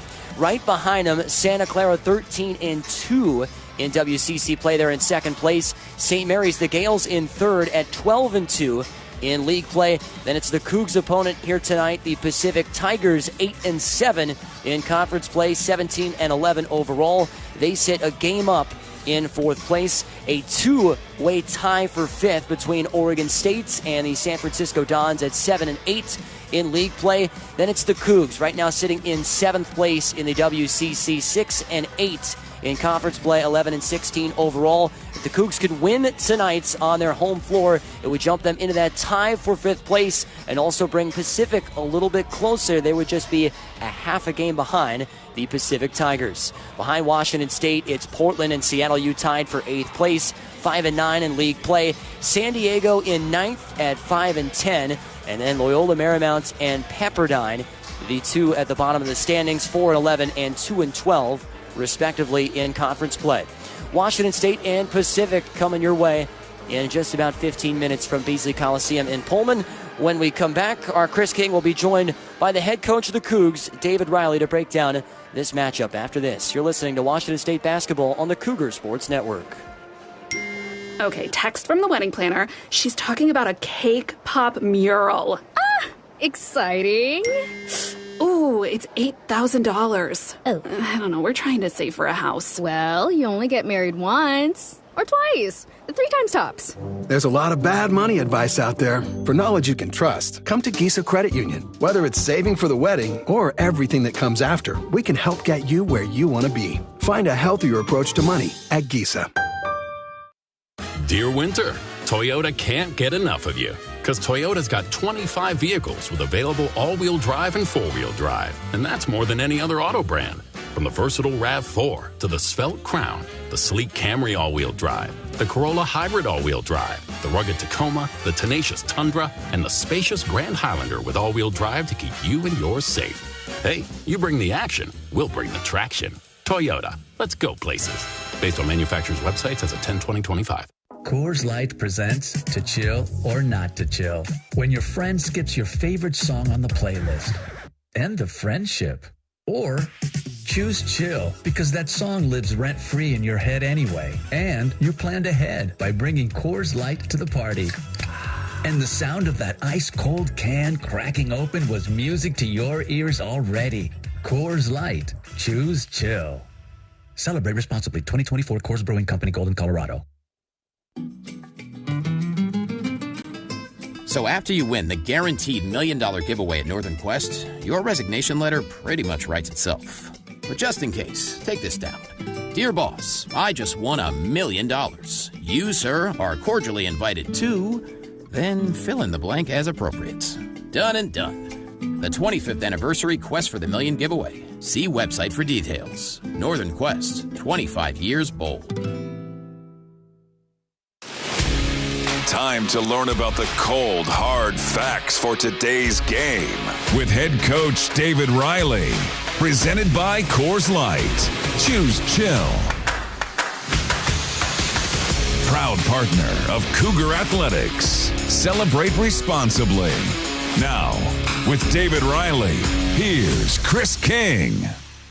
Cougs gearing up to take on Pacific here with David Riley. And, Coach, starting off with some good news. Tomas Thraserson has been out for the Cougs since all the way back on December 30th. That game in Seattle against Seattle U. He's back tonight. What can we expect from Tomas after the long layoff? You know, it'd be good to see him out there on the floor, and he's only been back for a few days, so it'll be limited. His wind will be little different than it had been before he got hurt, but he's a veteran presence and has done a great job for us, so we're excited to have him back. In 8 days between games, how has that stretch been since that last matchup back last Tuesday against Gonzaga? It's great. We had a good mix of some really, really competitive, hard practices. We had work to do. We got to get better, and then we had some time off. We had a 2-day stretch where the guys got to rest their bodies, get reset mentally and physically, and get ready for this home stretch. Pacific comes into this game 8-7 in conference play. They've got 17 wins this year. What's allowed them to have the kind of success that they've had this season? I think they've done a great job of getting guys that are really physical, that can think the game, and they've just played a really, really smart style of basketball. They're one of the teams I really enjoy watching when I'm scouting other teams in conference. That physicality shows up in their rebounding numbers. They're 11th in the nation in rebounding margin. They've won the rebounding battle in all but one conference game this year. How do you minimize that strength of theirs?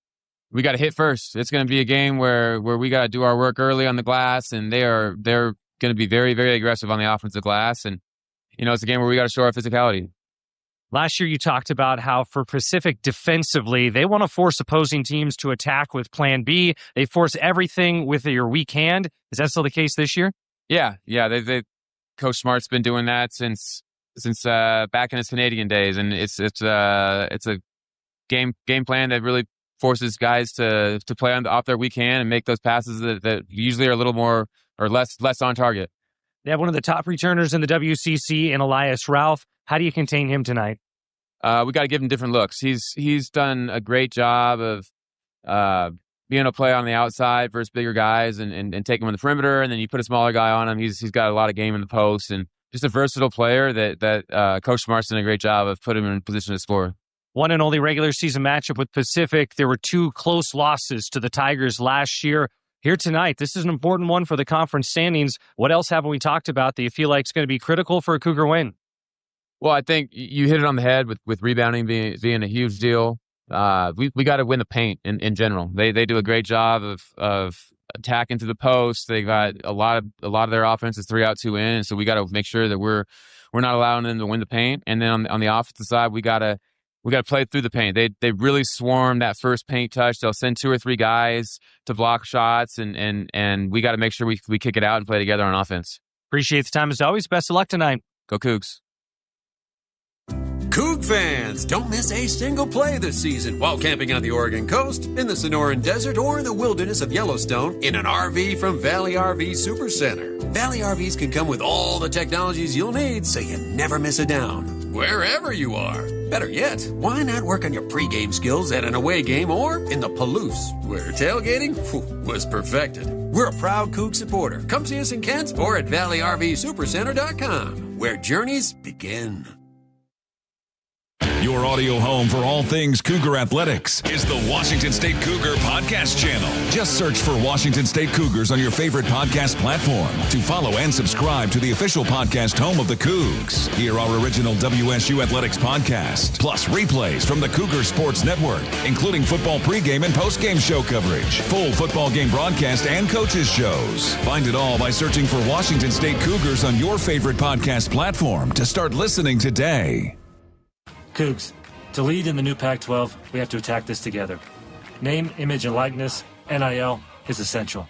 It's how our programs recruit, retain, and elevate our student-athletes who don the crimson and gray. And now, you can directly support WSU NIL through our Cougar Athletic Fund. A tax-deductible gift to our Sport Excellence Funds powers WSU's NIL efforts, all in one place. Visit WSUCougars.com and select NIL in the drop-down menu to learn more. Go Cougs! Hampton and Pullman is just a short drive from the Wazoo campus. They've got you covered for all your lodging and dining needs with the new addition of their on-site bar and restaurant, Crimson Bar and Bites. You will feel right at home with their spacious rooms, famous Hampton waffles, cozy outdoor patios, Cougar gift shop, and the friendliest staff in town. Visit HamptonbyHilton.com to reserve a room for your next trip to the Palouse. Coug owned and Coug managed. It matters where you stay. Hampton and Pullman. Hilton for the stay. Back inside Beasley Coliseum, Chris King next to Craig Elo courtside with our engineer Jerry Kylo. Washington State hosting Pacific. And on that prior segment, we heard from David Riley. The good news that Tomas Throsterson is back. Tomas into the All-WCC freshman team last year.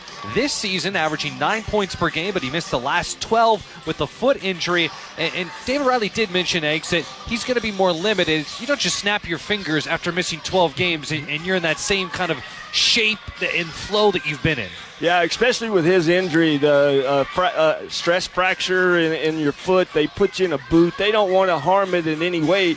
And that's the only way you can do any cardio, basically, is to run up and down. So he's been without cardio since that Seattle game in December.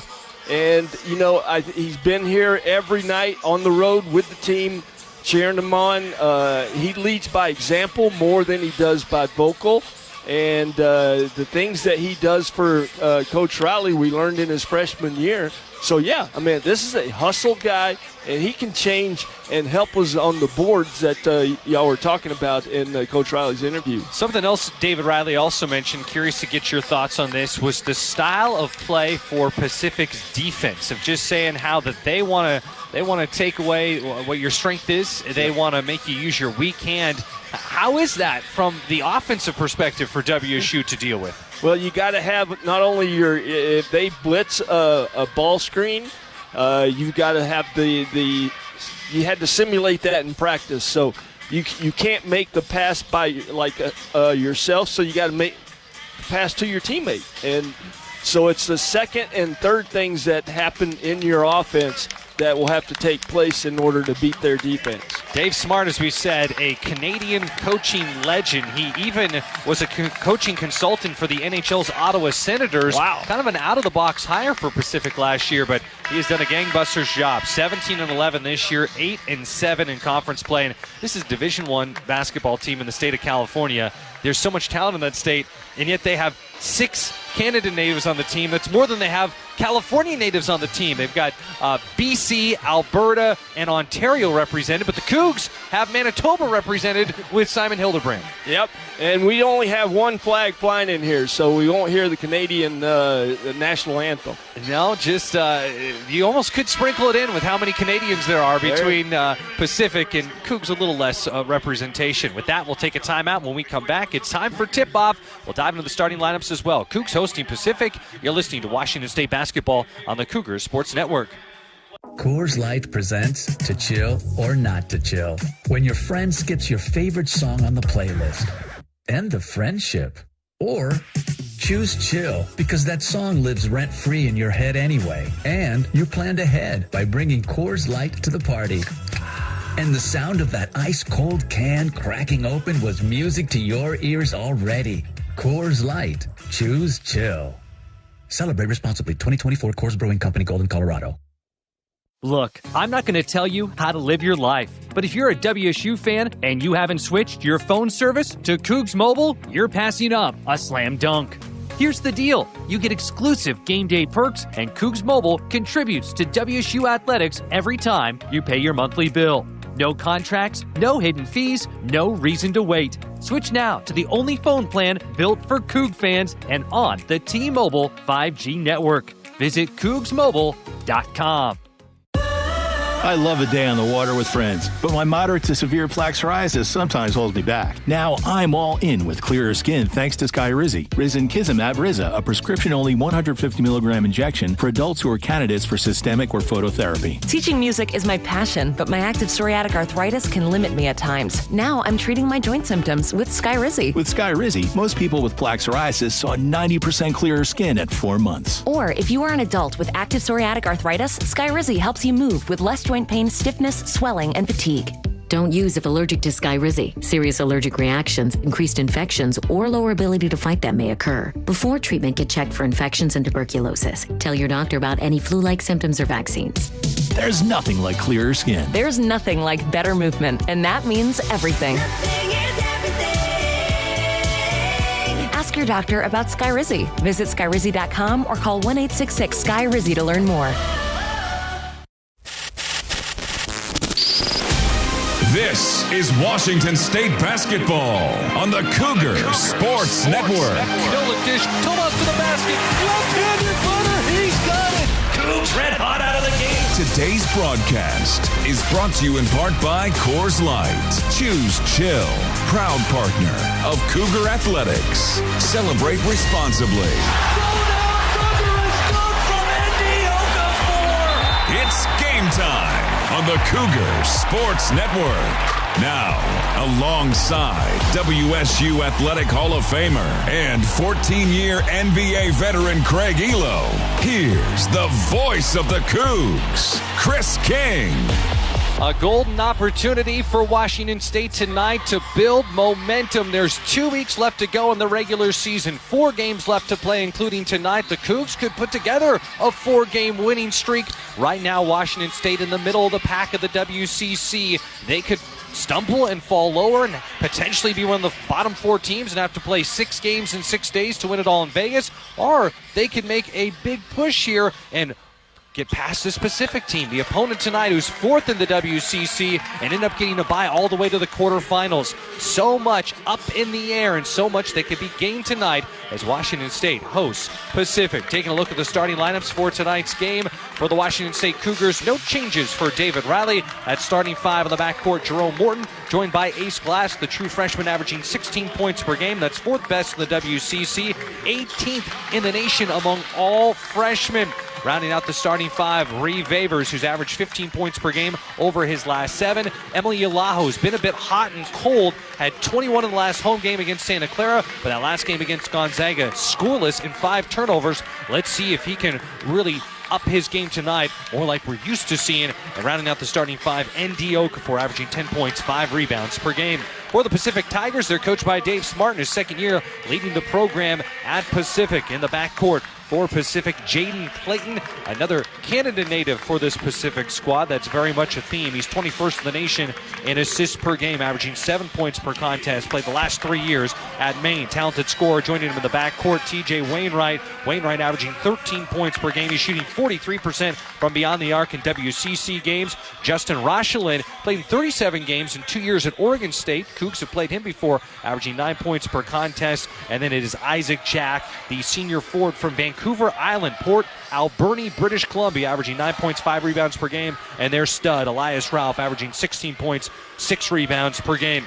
Our officiating crew for tonight's game, a familiar collection, a familiar trio here. Randy McCall, Keith Patterson, and Jimmy Cassis. Cougs are 6-8 in the WCC, Pacific 8-7 in conference. This is the one and only meeting during the regular season between these two teams. So that's just like us in San Francisco. They beat us, so if we tie with this team coming into the tournament or San Francisco, and if we don't beat them, I mean, that's the head-to-head is the tiebreaker. So this is a very, very crucial game for this team. So much to be gained. The Cougs getting those 8 days off, and obviously Gonzaga is a very difficult opponent, but one of the tougher performances of the season for the Cougs in their last game. But that was 8 days ago. David Riley talking about how it was great to get not only the physical rest, but the mental rest. Let's see if this team is ready for this stretch run here to close out the regular season. Senior Day Saturday against St. Mary's. That will tip off at 7. Then on the road to wrap up the regular season, taking on LMU and Pepperdine. Cougs in their home white uniforms, white shorts, white tops. Cougars in crimson black lettering on the front. The numbers in crimson with the gray outline. Pacific in their road black uniforms. They've got the Halloween color combination, black and orange. Black shorts, black tops. Pacific, and white lettering with the orange outline. The numbers in orange with the white outline. We're ready to go here. Isaac Jack and N.D. Okafor awaiting the tip-off. It is swatted back by Isaac Jack. Pacific collects it, and we are off and going here at Beasley Coliseum. Cougs taking on Pacific. These two teams met last year 2 times. Pacific won both games by a total of 3 points. Won in overtime on a Lamar Washington buzzer beater here at Beasley. Driving, here's a kick out. Wainwright thinking about the 3. Goes instead to the paint. His floater with the left hand. He's got it. Pacific draws first blood up 2-0. Yeah, and that was a poor closeout by Ace Glass coming out. He ran right by him thinking Wainwright was going to shoot the 3. Morton finds Glass, left elbow, picks up his dribble, spins it back over to Morton. Ball moving across the perimeter. Yalaho peeking down low. Can he get the entry pass? He does. Okafor jockeying down low with Isaac Jack. Two big fellas, finds a cutting. Favors, nice towards the hoop, laying up and in. Great dish by ND. Ree with the finish. We're all tied up at 2 apiece. Yeah, the new shoes Reeves is wearing, he's moving without the basketball, and that was a big-time play. Kind of we'll call it a muted teal. Kind of a better than the green. pink. Better, a little different. The light pink. More of a green color for Ree Favors. Elias Ralph left wing, defended by Yalaho. Ralph picks up his dribble, the black headband to go with the long hair just above his shoulders. Now to a cutting teammate, it's Clayton. Down low to Jack, easy lay-in. One shoulder shimmy was all it took to shake his defender. Basket's good. Pacific leads the Cougs 4-2. And Morton was bad at the defense there. He should have stayed with his man. Instead, he gambled. ND drive, kick out, Yalaho 3. It is blocked. Ralph got a piece of it. Pacific scoops up the loose ball. Cougs trailing 4-2 and get the defensive stops here. This Pacific team, praised by David Riley, as being very smart. They're very physical. He said they're a very cerebral team, taken after their coach, Dave Smart. Jaden Clayton pulls up. He'll launch the 3 on its way. In and out, misses. Rebound, Washington State's Ace Glass. Eyes up as he crosses midcourt. Nothing there for the quick strike. Glass now to Okafor, top of the key. Hands off to Ree Favors, sets his feet, takes the 3, misses to the right. Rebound by Pacific. 4-2, Tigers with the ball and the 2-point lead. That kind of goes against what Favors does in his shooting motion. He was going the opposite. Justin Rochelin finds Jack down low, misses the first hook shot, second attempt after the offensive rebound. That's too hard off the back iron. Cougs get the board. This is a great rebounding team at Pacific. That's going to be a critical number. Morton into traffic, flails to the floor, but finds Yalaho just keeping the possession. 18 on the shot clock. Glass pestered the ball. Is it a jump ball or ripped away? It'll be a jump ball. Glass, almost like he was bullied on the schoolyard between Rochelin and Jack. Those are two big physical guys. And for the Cougs, not bad, all things considered. It wasn't a turnover. It's a jump ball, possession arrow, Washington State's direction. But that's exactly what they do. They double team the ball screen. So Ace, instead of, he couldn't have split him, so he picked up his dribble, and now he's double teamed. So you got to make the pass to the other side of the floor. A little over 2.5 minutes into the game, Washington State trails Pacific 4-2. Cougs inbound the ball to Jerome Morton, was the top scorer in the last game against Gonzaga, fishing for a foul, and he gets it. TJ Wainwright going to be called for the whistle here, and Morton, that was a prayer, and his only hope was to be bailed out with the foul call, and sometimes those prayers get answered by the basketball gods. That's what happened. Jerome to the line for 2. And I'd love to see him go to the line because he's, 88 or 86% free throw shooter, so he can be very harmful on the defense if he gets to the free throw line. The lefty misses the first, 43 of 51 at the foul line before that miss. Morton, first-year Coug, transfer from Morehead State. Had a team high 15 in the last game against Gonzaga. Swishes his second. Cougs pull within 1. Pacific 4, Washington State 3. 17 minutes and 10 seconds to play in the first half here at Beasley Coliseum. Jaden Clayton started all 96 games he played in his 3 years at Maine. Now in his final year of eligibility. In his only season playing for the Pacific Tigers. Wainwright takes the cross-court pass. 10 seconds on the shot clock.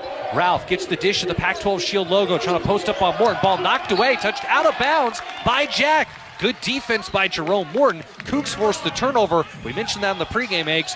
Washington State has struggled with turnovers. That's also an area of weakness for Pacific. Yeah, and again, the defense on that particular possession, we made the ball go from one side to the other, and then when they isolated Frank, we were there. Morton high steps into traffic, finds Okafor, fouled, high up with the lay-in, rattles around, drops through the cylinder. Count the bucket for ND. Cougs take their first lead of the night, up 5-4, and Okafor heads to the line. One shot coming up. His chance at a three-point play. And normally when ND does score early and gets to the free throw line early, he has a different mindset. So, yeah, now he's going to be like in focus and ready to play. He makes the foul shot. Cougs lead 6-4. Okafor has scored in double figures 11 of the last 13 games. The only 2 times he hasn't was against Gonzaga. Wainwright, off-balance runner, count the bucket. He makes it with the left hand, and that's going to tie up the game. And Wainwright, a 92% free throw shooter, an opportunity to give the edge back to Pacific. And again, you've seen this, and you'll be teaching Cam this all the time if he decides to play basketball. closeouts, you got to have your feet squeaking, and then your positioning is down.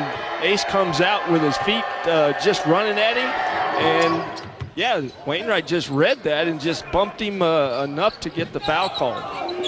Foul shot is good, so 3-point play for 3-point play. Pacific back up by 1, 7-6, 16 minutes, 20 seconds to go. First half here at Beasley Coliseum. Cougs have been trying to work it down low to Okafor. Morton can't quite get it to him. Top of the key to Glass. Glass off the Vaver screen. Whips it back over to Ree. Ree goes to the foul line, terminates the dribble, 7 on the shot clock. Near midcourt, finds Glass. Down low to Morton. Very physical. Wainwright getting away with a lot of contact. Doesn't matter. Turn around, 5-footer. It's a swish for Morton. Jerome gives the lead back to the Cougs, 8-7. And what I liked about Morton on that particular play, he demanded the basketball. He was not going to give up his position. He has scored in double figures 9 times this year. Again, coming off a 15-point performance against Gonzaga. Jack has it, middle of the paint, goes up with the left hand. He's fouled. This is going to be against Andy Okafor, and Isaac Jack will get 2 foul shots when we return. Well, it has been a nip and tuck start here at Beasley Coliseum. So much to be gained for both teams here tonight if they can come away with a victory. 15 minutes, 38 seconds remaining to go in the first half. Washington State up on Pacific, 8-7. More from Beasley Coliseum after this here on the Cougar Sports Network. Be a part of all the excitement at Beasley Coliseum this year. Come cheer on the Washington State Cougars men's and women's basketball teams as they host the likes of Gonzaga, St. Mary's, and Oregon State in conference play this season. Don't miss out on all the action. Grab your tickets to upcoming WSU basketball games today at WSUCougars.com/tix. Again, that's WSUCougars.com/TIX. See you at Beasley Coliseum. Go Cougs! When putting in a tree or fence post, we all hate it when our shovel hits a big rock. But there are worse things to come across, like a natural gas or electric line. Nowadays, buried utilities are everywhere, some just below the surface. That's why it's the law to call 811 before you dig, to have your lines marked ahead of time. It's free for Avista residential customers. So call 811 2 business days before you dig. You need time to pick out that perfect shrub anyway. Avista, we just want you to be safe. RV buyers, it's a fact. Jayco builds America's best-selling models with superior engineering, Amish craftsmanship, and the best in the business warranty. Valley RV Supercenter is America's top volume Jayco store because they make them affordable. For comfort and reliability, there's no better choice than Jayco. And for a great buy, there's no better choice than Valley RV Supercenter. Stop by and see them in Kent and check out their full Jayco lineup. Or visit ValleyRVSupercenter.com, where journeys begin. Nation. Each time you bring your Toyota vehicle to be serviced at a local and participating Toyota dealership, you can receive a premium Washington State giveaway item as a member of the Toyota Rewards program. To join the program, visit WSUCougars.com/Toyota Rewards. With Zane Saggio back in the Cougar Sports Network studios, Chris King back courtside next to Craig Elo, our engineer Jerry Kyla. We got Austin Samuels handling halftime updates and scoreboards as well. 15:38 to play here in the half at Beasley Coliseum. Cougs lead Pacific 8-7, but 2 foul shots coming up for the Tigers' Isaac Jack. But Eggs, this is a great sight. Tomas Throsterson has missed the last 12 games with a foot injury. He is back out on the court here. Yeah, again, I think Coach Raleigh has said it many times before. He knows what Tomas is going to give him, and yeah, he hasn't played since December 30th, I believe. So, I mean, it's going to be exciting to see if he plays like with his head cut off, where he's just happy to be back out there, or under control. First foul shot is good from Isaac Jack, ties the game at 8 apiece. Next foul shot, he makes it. And already another lead change in this game. Pacific with the advantage. This is lead change number 4. There have been 2 ties, 9-8 in favor of the Tigers. Out of the timeout, Tomas, Adria Rodriguez come in, staying out on the court. Jerome Morton, Emily Yalaho, and Ree Vavers. Yalaho, left wing, finds Tomas, and Riley's saying he's only been back for a few days, so just that conditioning, getting his sea legs underneath him, still a work in progress. Tomas breaks 3, will launch a 3, it just comes up short. Battle for the rebound, Morton able to force a jump ball, possession arrow pointing Pacific's direction, but a good hustle play by Morton to even create the jump ball. And it was actually a good offensive set. We got Tomas a really good look at a 3, and yeah, I thought he maybe could have drove a little bit or one hard dribble, but there's nothing wrong with him shooting the three when his defender goes under the screen. Andre Rodriguez defending Caius Kabliskas as he gets the ball across midcourt. Kabliskas, backup point guard, finds Clayton in the corner, takes the three-pointer. It is no good. Offensive rebound, though. Jayon Pitt, very talented freshman, gets the board. Wraparound lay-in. It's good. Clayton gets the bucket, and he's fouled. 11-8 Pacific with the largest lead either team has had, and an opportunity to make it a 4-point advantage as he heads to the line for one. And this is exactly what they do to opponents. I mean, they get second and third opportunities in one possession. So, yeah, the Cougs have to. Reeves was just very close to getting that defensive board. Clayton misses the foul shot. One-handed rebound by Yalaho. He really had to clamp down on that ball. 11-8. Cougs trail by 3. Washington State with the ball. Rodriguez into the lane, starts to drive, but there'll be a foul on Emily Yalaho, an illegal screen on EY. The prior foul was called on Reeve Favors. The foul total right now, 4 against Washington State as a team. A little over 5 minutes in the action here at Beasley Coliseum. Cougs trail Pacific 11-8. And that's the toughest thing a ball handler has to do is wait for the guy to set the screen and get his feet set. But he was moving very, very fast. Jaden Clayton, one of 3 Ontario natives on the team, finds Elias Ralph from Alberta. Turnaround shot is good. Ralph had been quiet offensively to this point. He gets a made bucket on that short jumper, and the lead expands to 5 for Pacific, 13-8. Cougs just haven't been able to find a lot of rhythm here offensively. Tomas breaks 3 off of the screen, starts to drive, pops it out over to Ree. Ree, a little bit of happy feet. Able to clear it out to Adria. Adria shoves it to his right to Yalaho. EY begins to drive 8 on the shot clock. Double team step back jumper. He makes it. Not an easy shot, but the fadeaway from the foul line goes.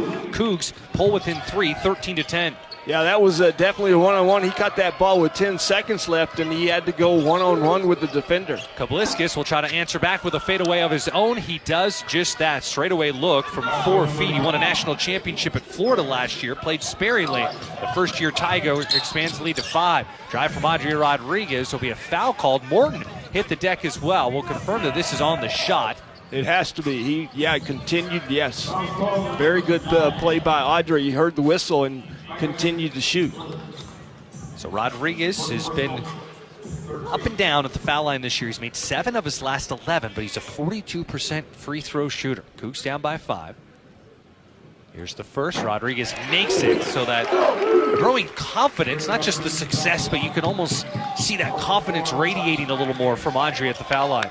Yeah, because, even when he comes off of a ball screen on the side or even at the top, he's not much of a threat to, hard dribble pull up. He's got to do more at getting to the rim. So, yeah, it's good to see him at least shoot the ball in the act of shooting because of the early start at the free throw percentage for the Cougs was not happening for him. He does miss the second. Pacific gets the rebound. Washington State down by 4. Checking into the game for the first time, Simon Hildebrand and Okafor Ace Glass also come back out on the court. Throsterson and Rodriguez remain, those 5 Cougs in those white home uniforms here at Beasley Coliseum. Kabliskas starts to drive really nice towards the basket. Lay-in no good, but ball tipped back for Pacific. Second chance. Here's a 3. That misses. Loose ball. Who's going to come away with it? It's Washington State. So Justin Rochelin couldn't make that second chance 3.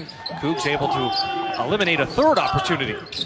Yeah, and again, defensive rebound is something that we got to escalate tonight against the Tigers. Okafor begins to drive. The big fellow rumbles to the hoop. Baseline high off the window. Not the easiest angle, and still shoves it up and in. Cougs right now on a 3-0 run. They pull within a possession. Pacific 15, Washington State 13. 12:40 and counting to play first half. Isaac Jack there to set a screen for Jaden Clayton. Andre Rodriguez staying tight with him. Now will be a step-back 3, hand in his face. It misses. Simon Hildebrand, good job of boxing out. He gets the rebound for the Cougs. Outlet pass up to Andre Rodriguez. Takes the ND Okafor screen into the paint. Back over to ND. ND starts to attack the basket. Turnaround hook shot. Too strong on it. No good. Tomas Throsterson, offensive rebound. He's fouled from behind.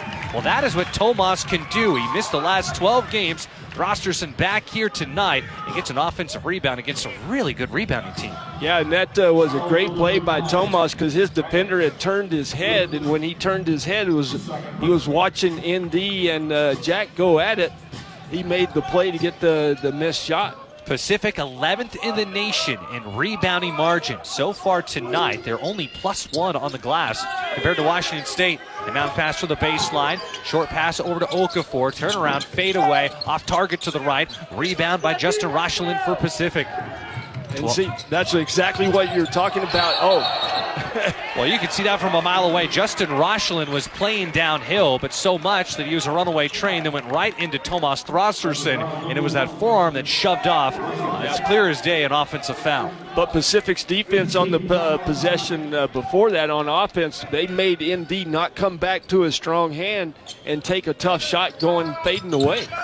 Cougs shooting 50% in this game. Interesting, both teams are good three-point shooting teams, and there will be a foul against Pacific away from the ball. Yeah. Rochelin. And that will be team foul number 6. It's going to take us to immediate timeout. So those fouls are starting to add up for Pacific and for Rochelin. Oh, no, it's going to be on Elias Ralph. So it's going to be his first personal. Caius Kabliskas has 2, though. Clock stop with 11:51 remaining in the first half here at Beasley Coliseum. Cougs, an important game, taking on a Pacific team they're hoping to catch in the standings. A win tonight would help in a big way. It's Pacific 15, Washington State 13. Back after this, you're listening to Washington State basketball on the Cougar Sports Network. This Washington State University sports broadcast is brought to you in part by Pullman Regional Hospital, the official hospital of Washington State Athletics. Rural communities face unique healthcare challenges. By providing hands-on opportunities for WSU students in health sciences, nursing, pharmacy, and the Elson S. Floyd College of Medicine, Pullman Regional Hospital is helping to shape the future of local healthcare. Learn more at pullmanregional.org. Pullman Regional Hospital and Washington State, partners in excellence. Look, I'm not going to tell you how to live your life, but if you're a WSU fan and you haven't switched your phone service to Cougs Mobile, you're passing up a slam dunk. Here's the deal. You get exclusive game day perks, and Cougs Mobile contributes to WSU athletics every time you pay your monthly bill. No contracts, no hidden fees, no reason to wait. Switch now to the only phone plan built for Coug fans and on the T-Mobile 5G network. Visit CougsMobile.com. Whether you're cleaning up to host a backyard game day party or just powering through your fall projects, you can count on the performance of Steel. From blowers to chainsaws, Steel tools are built to go the distance. With legendary quality and real dealer support, you'll find the right tool and the right team for every job. Steel, proud supporter of your Washington State Cougars.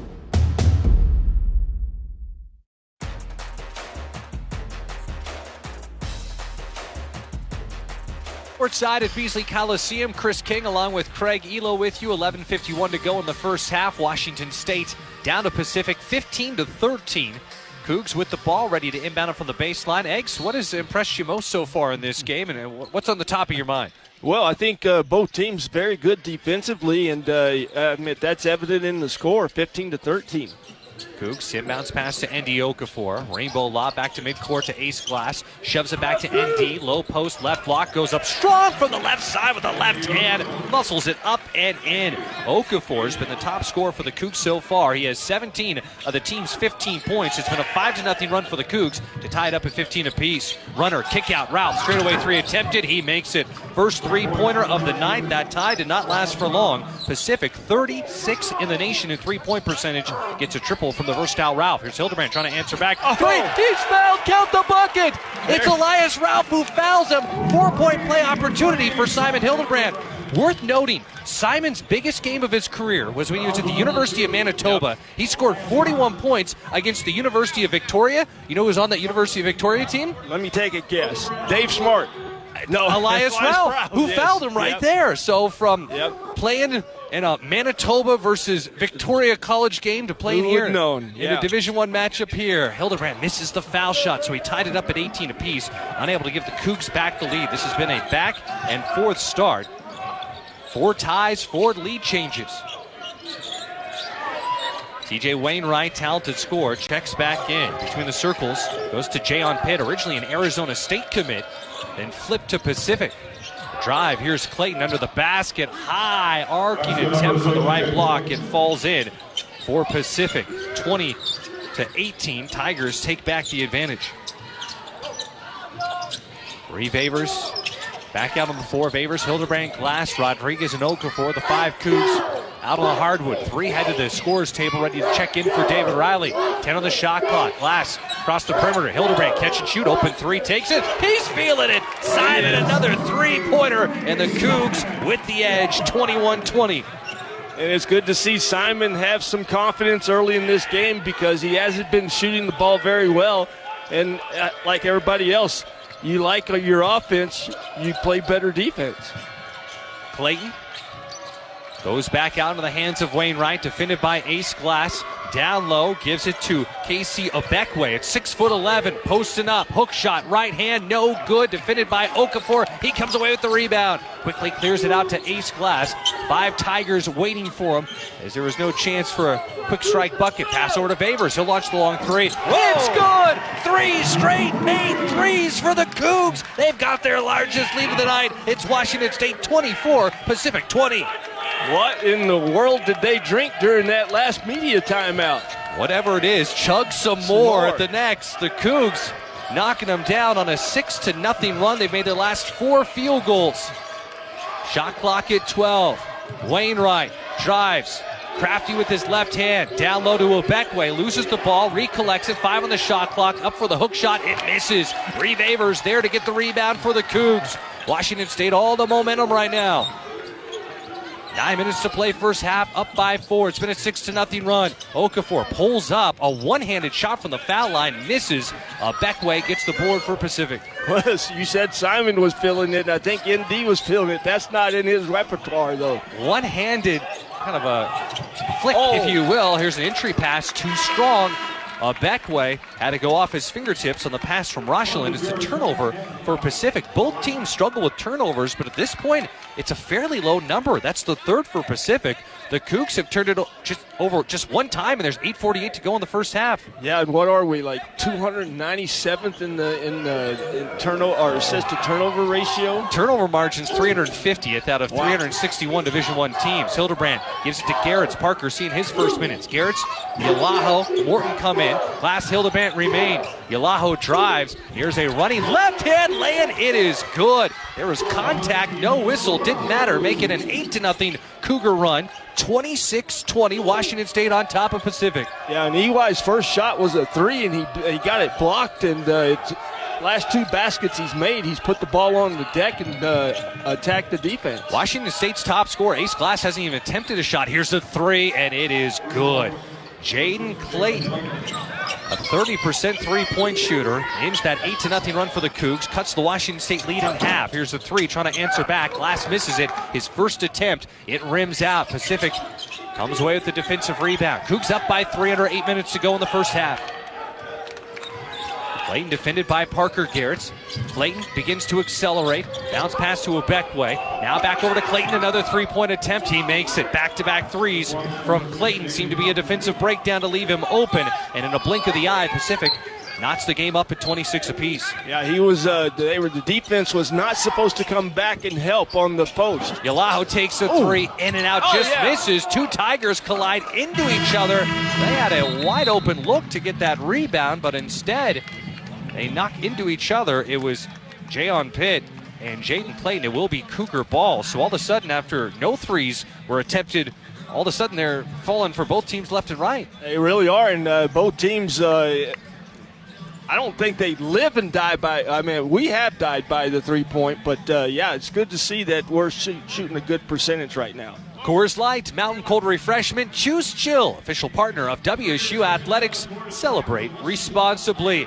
There's 7:25 to play in the first half at Beasley Coliseum. Washington State and Pacific tied up at 26 apiece. You're listening to Washington State basketball on the Cougar Sports Network. Download the WSU Cougars mobile app today, which features the latest news. Plus, it's your way to stream all of our Cougar Sports Network radio broadcasts. Listen to Cougar football, volleyball, men's and women's basketball, baseball game broadcast, plus coaches shows, all for free with WSU Cougars Game Day app. Take our broadcast with you wherever you go. Available now by searching WSU Cougars Game Day in the Apple App Store or Google Play. Around here, it's all-wheel drive all year round, and Toyota has more choices than anyone. Now through March 2nd, you can get $4,000 customer cash on new 26 Tundras, or get 2.99 APR financing on Tundra plus $1,000 TFS APR cash. With approved credit through TFS, excludes TRD Pro. APR cash must be applied to deal. A negotiable dock fee of up to $200 may be added. For complete details, go to Toyota.com. Toyota, let's go places. Hampton and Pullman is just a short drive from the Wazoo campus. They've got you covered for all your lodging and dining needs with a new addition of their on-site bar and restaurant, Crimson Bar and Bites. You will feel right at home with their spacious rooms, famous Hampton waffles, cozy outdoor patios, Cougar gift shop, and the friendliest staff in town. Visit HamptonbyHilton.com to reserve a room for your next trip to the Palouse. Coug owned and Coug managed. It matters where you stay. Hampton and Pullman. Hilton for the stay. Washington State and Pacific all tied up at 26 apiece, 7:25 to play in the first half. Cougs will have the ball coming out of this media timeout. Right now we're approaching the top of the hour. Let's pause 10 seconds for station identification here on the Cougar Sports Network. Red on 770 KTTH Seattle, 97.3 KIRO FM, HD3 Tacoma Seattle, 94.5 K233 DT Eastlake, 33 BU Seattle. This is a critical matchup for seeding implications. Pacific currently sits in fourth place in the WCC. They're a game and a half ahead of the Cougars. The number 3 and 4 seeds earn byes to the fourth round / quarterfinals of the conference tournament. The Cougs, 4 more regular season games left to go, including tonight, trying to build momentum. Eggs, you got that stat sheet in front of you. What sticks out to you? Well, the turnovers, I mean, we're doing a very good job.